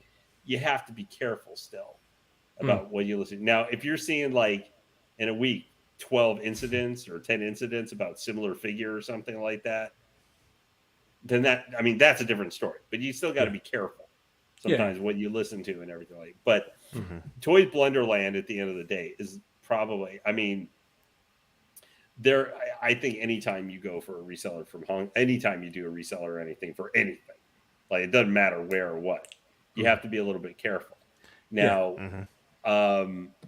obviously, at least Toys Wonderland has been around doing stuff for a while. So, rightly or wrongly, so sometimes. So, Toys Wonderland would not be somewhere that I would like to buy from. I just won't do it. No, I wouldn't order from them again. I will use just as an example. So I had a couple of people. I showed you guys earlier. I own a J&D Catwoman, Dan Hathaway Catwoman, and I was looking and had put it on the Facebook groups. I was after a Harley Quinn one because like that's my Grail one. Like I want where I was talking about like that first Suicide Squad movie Harley Quinn. I really want something of her. And any other and I really kind of want her more in statue form, but other statues and stuff are way expensive for her that don't look at, her facial sculpt is not perfect on that one, but I still think it was better than like almost all of them. Yeah. So like I had some people who approached me, but they had them pre-ordered through Toys Blunderland. Yeah. So, and Toys Blunderland, I think had some of them in stock or something. So it was about to ship to them. Yeah. But I automatically got turned off when I heard Toys Wonderland. Yeah. I just was like, and it wasn't because of them. I would figure something like that. Toys Wonderland. I just saw Toys Wonderland taking a month. Other than the shipping costs and stuff too. Yeah. Yeah. But I that's the mindset I had just from what other people said in my own experience. So. Yeah. Yeah. They're just always, there's always something with them. But yeah. So just. And the thing is, most people just need to kind of do a bit of research into what they're buying. I mean, most of the time you can just search a company's name on the groups and you get a general good feel. But anyway, let's have a look into some happier. Custom corner. Brilliant. Boom, and we are in. And we are something in happier. Something happier. So yeah, it kind of feeds on a little bit from why I wanted a Boba Fett in the first place. So I wanted a black suit Boba Fett, but I wanted a Mando version. So what I was going to do was use the body and the soft goods from the pigeon ship Boba to then put a load of armor and shit on it and paint it up black. Now I've had a couple of the old Sideshow Django's. So I've got bits of Boba and Django armor all around the fucking place. So I use that. Do you know the paint that Zach put us onto? The blackest black that's ever black. Black, yeah. That's it. So I use that because it's a super black matte. Pretty much 3D printed the knee pads and stuff like that because I didn't have any of them. And then, shoved it all on that. So I ended up with a black suit Boba that I wanted, all in all.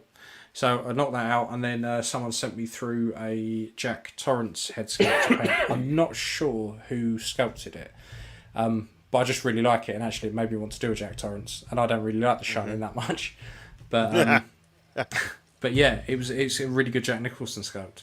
I wish I knew who it was by. You could do the Jack Torrance from like the Dr. Sleep, since it wasn't Jack Nicholson, but yes, you could do the Ghost version or something like that. Because I quite liked Doctor Sleep. I didn't mind that. I thought that was quite a good film. But I just don't, because I watched the director's cut was on Amazon, so I watched that. But I'm not a big fan of The Shining, because in my head I'm thinking, if I was stuck somewhere with his wife, I'd want to fucking kill her with an axe, because she's the most whiny fucking person I've ever met in my life. True. So and to be fair, I've not actually, other than printing bits for 40k, I've not managed to do much 6-scale stuff for a little while. So I'm looking forward to a couple of bits I've got to do where Zach sent me that, some elf thing. So that's Rainer Zach, that not Zach. Mm-hmm. And then I've got a load of other kind of Star Warsy heads, and then I've got a bobber to do as well. So I'm going to try and get those done maybe tomorrow because I'm off, but I might end up doing some other bits I need to do. But yeah, so I've got rakes of it. I need to sit down and just fucking bash out. So yeah, that's it. Cool. I'm surprised you haven't got any D&D bits. What with this? Yeah, but you only had that the other day. Your hand was fine up until that point. Yeah, I know. No, I haven't. To be honest, I kind of got stalled on that a bit. I've got some other figures, and I'm waiting for the ones you've done for me anyway. So, looking forward to them. But yeah, awesome. Yeah, no, I will get back to doing some more. So hopefully, yeah, maybe not the next show, but the one after. I'll hopefully be back doing some painting and stuff. I've been doing some work on some of my indies today. I thought I'd upgrade a few of them. So, but yeah, just mess. There's not too much I could do. But yeah, no, there will be some more D&D coming. Hopefully, somebody says they think that's the craft tone sculpt. What's that? The that one. Yeah, the Nicholson craft one. Yeah, Andre. Craft one. So I'm not sure he didn't tell us, but I'll try and find out because I quite like it. I do quite like it. So yeah, and then we've got some films. TV. Well, apparently, I'm the only one that's watched either of these. Yeah. Yeah. I've got 2 episodes downloaded of House of Dragons, or 1 episode. How many have been out? Just one. Yeah. I've got it downloaded. I want to wait until I've got 2, and then I'll watch them. Yeah, yeah, just the one. I think is it Monday nights it drops, I think, 22nd, yeah. Yeah, loved it. Really, really good. It's obviously it's very Game of Thrones. It's got that same level of extreme brutal violence. Incest? You know, yeah, a bit of that, bit of, some tits and stuff. It's like, yeah, a bit of that. I don't think there was any incest, but there's definitely the suggestion that it could be a thing, and obviously we all know that's it's all go in Westeros. You know, anything goes. If they're starting with the original founder of the Targaryen line, I think Viserys was the character. Yeah, that's it. When he first because I read the Fire and Blood, the first book of which is done. Oh, okay, yeah, you've read it, book. Yeah, is that he's married to his sisters. Yeah. Okay. So right. Both the queens are his. The dragon riders, like himself, are his actual sisters. Right. Which started the incest right. Which one of the best parts was the historical part, dealing with because technically in Westeros that's considered a more the Catholic Church kind of equivalent or whatever would be. In Westeros, it's not okay, and that's considered sin and all that kind of stuff. No. Yeah. Yeah. So they had to kind of in the historical thing, they had to kind of reconcile that where it's still wrong to do that except for the royal family. And they basically got the guy who's like their version of almost the Pope. Basically, they said, well, you agree to this, or, we kind of might burn you alive inside and burn down your entire place. Which real royal family isn't inbred to the, to the. Are they all related to the British family at this point? The British royal. Yeah, the British royal family is really inbred and incestuous. So, it's only reflecting real life, really. And that's Charles. Yeah. So, no, spoiler free. I really enjoyed it. I loved it. It gave me back that kind of feeling that the early seasons of Game of Thrones. Yeah, really enjoyed it. Matt Smith is really good. So yeah, looking forward to the next one. Lock and Key. Either of you guys watched any of Lock and Key? We're on season 3. No. So people keep telling me how good it is, and it's on the list of stuff I want to watch. But I've just not got around to it yet. It does look good. Yeah, I really it's one like of those, it. It's always floating around that I think, I should probably watch it. Yeah, because it's based on a graphic novel. There's tons of them, I think. I don't know. I haven't really looked into what how many of these, if one season is 4 or 5 of the books or what have you. But it's a great concept. But basically, this family move into their sort of ancestral home, and that's the Locke family, and they've been around for like hundreds of years, and they forged these keys. They're like magical keys. They do different things. So like one will, there's the ghost door key. So you open the door, you effectively die. Your body's left on the floor, but you exist as a ghost outside. There's one that makes you, it's a bit like an Alice in Wonderland kind of thing. There's different ones. One there's like a belt that gives you super strength and everything, and basically, but it's all come from this like alternate dimension, and there's like demons that are coming through to kind of get these keys back. I just really like it. It's good stuff. It's like the cast's really good. It's I would definitely recommend it if you haven't watched it. It's on Netflix. They've got all 3 series on there. But yeah, I think it's one of the better things I've watched, and one of the best things I've watched over the last few years, definitely. Yeah, it's like I said, it's been on the list for a while. I need to crack on with it 'cause it does look good. Yeah, definitely worth a watch. I must admit, I finished watching Strange New Worlds yesterday. Oh, I downloaded it. I've got the last one. Plus. I've got the last one to watch, I think. I did Strange New Worlds, and I've gone through and watching all the Star Trek films, so I'm up to First Contact. Very cool. Nice. So I went through and watched all the original ones. And, fucking loved it. Like, that's worth the £6 a month as it is. I love the original cast movies, apart from 5, but it's still got its good points. Yeah. So since you're winding down here, you guys got to make sure you get on the train to keep reminding Zach he needs to buy that $2,000 Tiamat statue that PCS just put up for pre-order. He's got to go deluxe because it's got like the light up features for the mouse and everything. Definitely. Stuff. So everybody, Brendan, you too, we got to make sure get on the Tiamat because I'm sure Zach's got too much money burning holes in his pocket. he ain't anymore. I finally convinced him to buy a printer. That'd be all he's money on. Well, then, but he rinsed Mark for half the money, didn't he?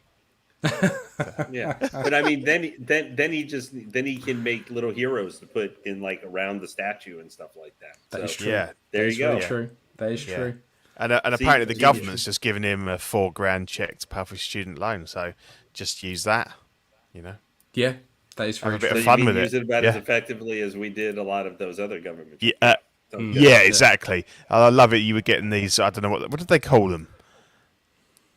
Like a welfare stimulus checks, weren't they? Yeah, stimulus check. And then instantly everyone's like, right, what figures are for sale? And I'm there, great. So was it for you guys in Britain? The stimulus was the government saying, "Here's the stimulus to give us more of your pounds to help pay for something nothing. that you guys." I'm saying no. I'm saying that was the British government was getting the stimulus from you guys for requesting more pounds to pay for Boris Johnson's like nightlight parties and stuff like that. Oh, Jesus Christ! Yeah, he's takeaway curries and stuff. Yeah. No, I think me and Ian got pretty screwed over COVID because we had to work all the way through it. Pretty much. Yeah. Same here. Yeah, pretty much. Well, it's all the way through. Got fuck all for it. There's no days. Year-long holiday for us. No. But hey, you guys still got Doctor Who, so that makes up for it. But how shit's that been since bloody? I'm sorry, but you guys are able. 2014. I've been able to see videos where you guys get to have Dialects asking for ice cream, so that makes up 30-second video for that makes up for all the suffering, guys. Yeah, you're not wrong.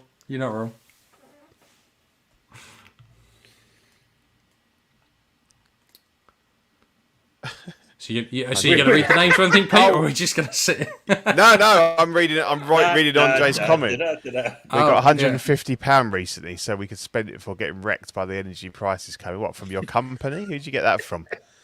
That 150 means you'll be able to turn the heating on for 5 minutes in December. Yeah, exactly. Yeah. You might live an extra day.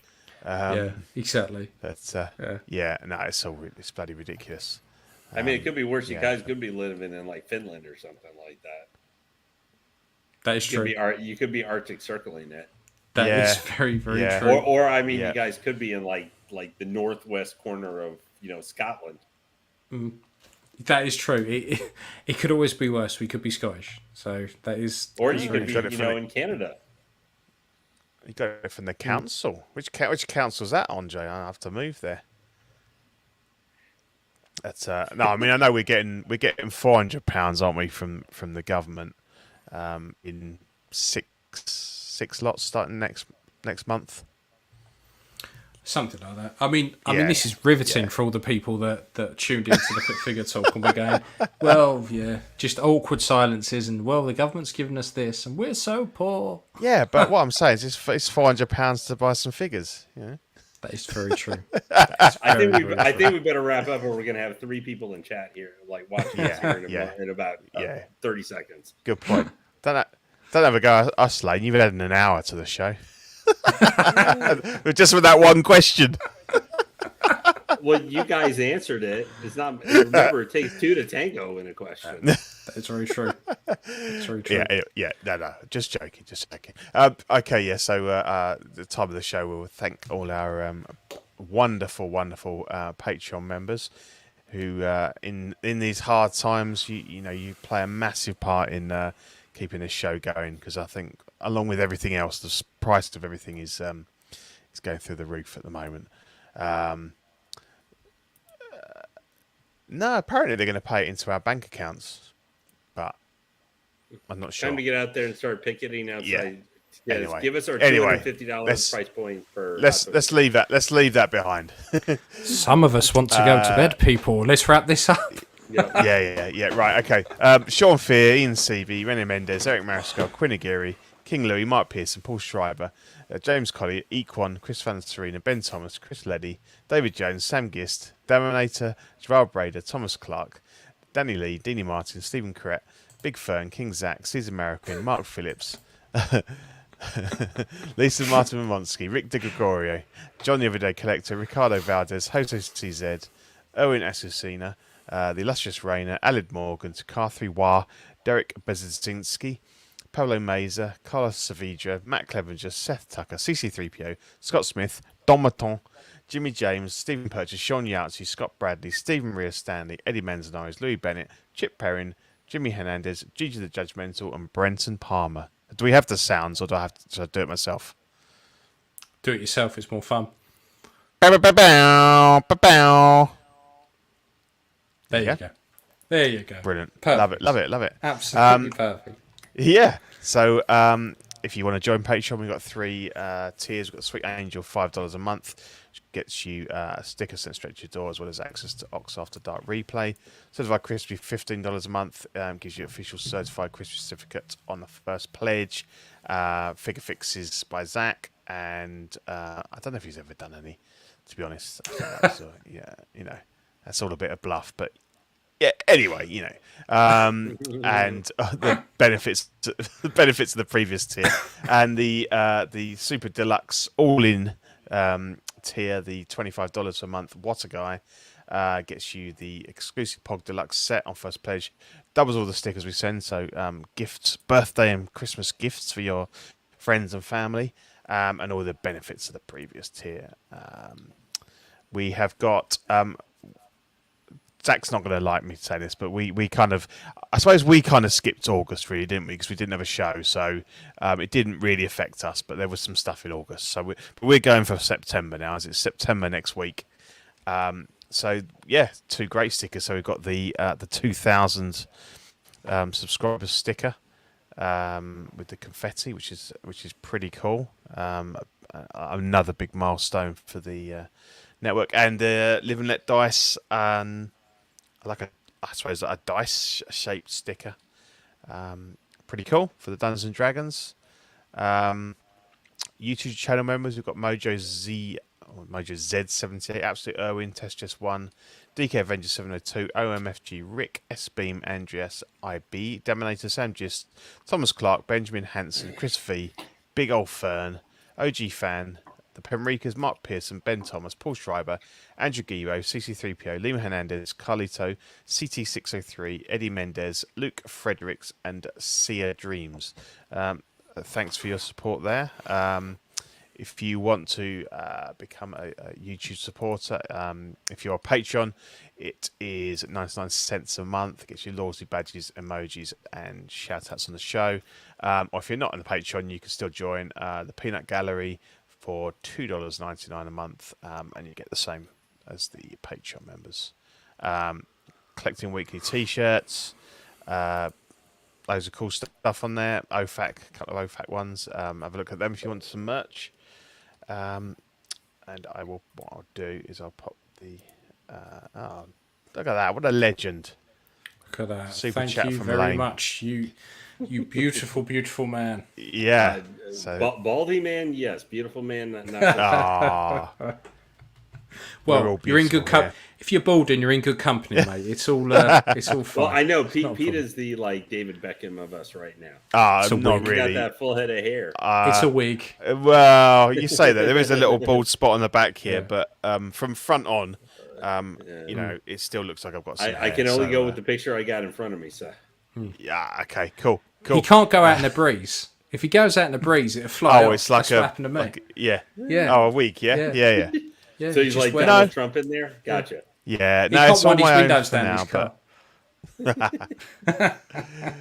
car. Yeah, and then last couple of slides for you, my man, Mr. Ian. Right, go for it. So this is the network. This is the group of reprobates that present this network. So we have Collecting Weekly, who oddly enough are on every single week, and Sir, I'm a man of high class and talent and stature. Thank you very much. I have not reprobated since I was last week. Bollocks! You're a reprobate. You're on this network. You're one of us. So that's Collecting Weekly. They're on every single week. We got After Dark, which is on when the lights go out, and it's all very. I just reprobated that last night. What you do in your own home after hours is completely your own business. A man's home is his castle. He can do what he likes. So After Dark is the swordier side of things. After hours, a lot of back-to-back wanking, all that kind of stuff. We've got Collecting Weekly live unboxing, where we will unbox absolutely anything. You get a new box of plasters, we'll unbox it. A broken Grievous, we'll unbox it. Anything, we'll unbox it. Makes no odds. John sticks on his gloves and dives right in there. We got OFAC, the jewel in the crown, the reason why we are all here, the sole reason why the network got to 2,000 people subscribing. Definitely, yep. Definitely, it was all for us. It's certainly not because of Ringcast. when are they ever on? So we got Bricks and Brews, which is grown men playing. They'll have plenty of stuff here in a couple of weeks or something. Yeah, like I know. Yeah, Rings of Power Man they're going to be all over that. They're like a coiled spring. They're just waiting, and then it'd be like bang. Yeah. So we got Bricks and Brews, which is grown men playing with Lego. Which is nothing sexier. There's Collectors Club, which is a very, very secretive club where you have to put on gloves to handle anything, special handshakes, and cigars like penises, and that's Collectors Club. We've got Small Talk, which is the itty bitty things in life, the smaller scales. But we've got great respect for them because their shows are always rammed with stuff. Yeah, I honestly could not keep up. And then the Ringcast, which is about a little known thing called Lord of the Rings. They're on every now and again, whenever they feel like it. Whenever not too drunk to present. And Live and Let Dice. And they have new things to discuss. And new things, and new things. And then we've got Live and Let Dice, which is a group of lots of virgins who get together with little miniatures and play. Sounds like me playing Warhammer, but it's slightly different. It's more narrative driven. So that's our network. And if I haven't made you want to listen to every single show there, then I failed in my task, quite frankly. But that is us. And we've also got Collecting Weekly clips for the more eager of the presenters who will send in their clips of funny stuff that's happened. We're just not keen enough, if I'm honest. Just can never be bothered. But it's really funny. It's all the fun stuff from the other shows. It's worth a watch. And that's it. That's another show. So we've treated you this week with 3 hours of us just because we had, we understood there was a bit of a drought. People were missing OFAC. If I'm honest, the network was lagging a bit, so we had to come back and save the day. We've done that now. And we've even got reinforcements and brought Lane with us as well. So, Thank you, everybody. Hey, it was a pleasure being on with you guys and everything tonight. I was glad to add an extra unplanned hour of stuff. Mate, no, it's great. Thanks for it was taking great. the time to Thoroughly join us. Yeah, definitely. Yeah. And Thoroughly thank you to the 36 people at one point that were watching. I think that's probably a record for us. So, and thanks to everyone in the chat. As always, it's a really good show. Enjoyed it. So I'm just going to leave everyone with a little quote here from Bob Dylan that pretty much sums up this show. Smooth has a baby's bollocks. So we shall see you all next time, people. Bye-bye. Hey, thank you again. Bye. See ya. Cheers for coming on. Bye.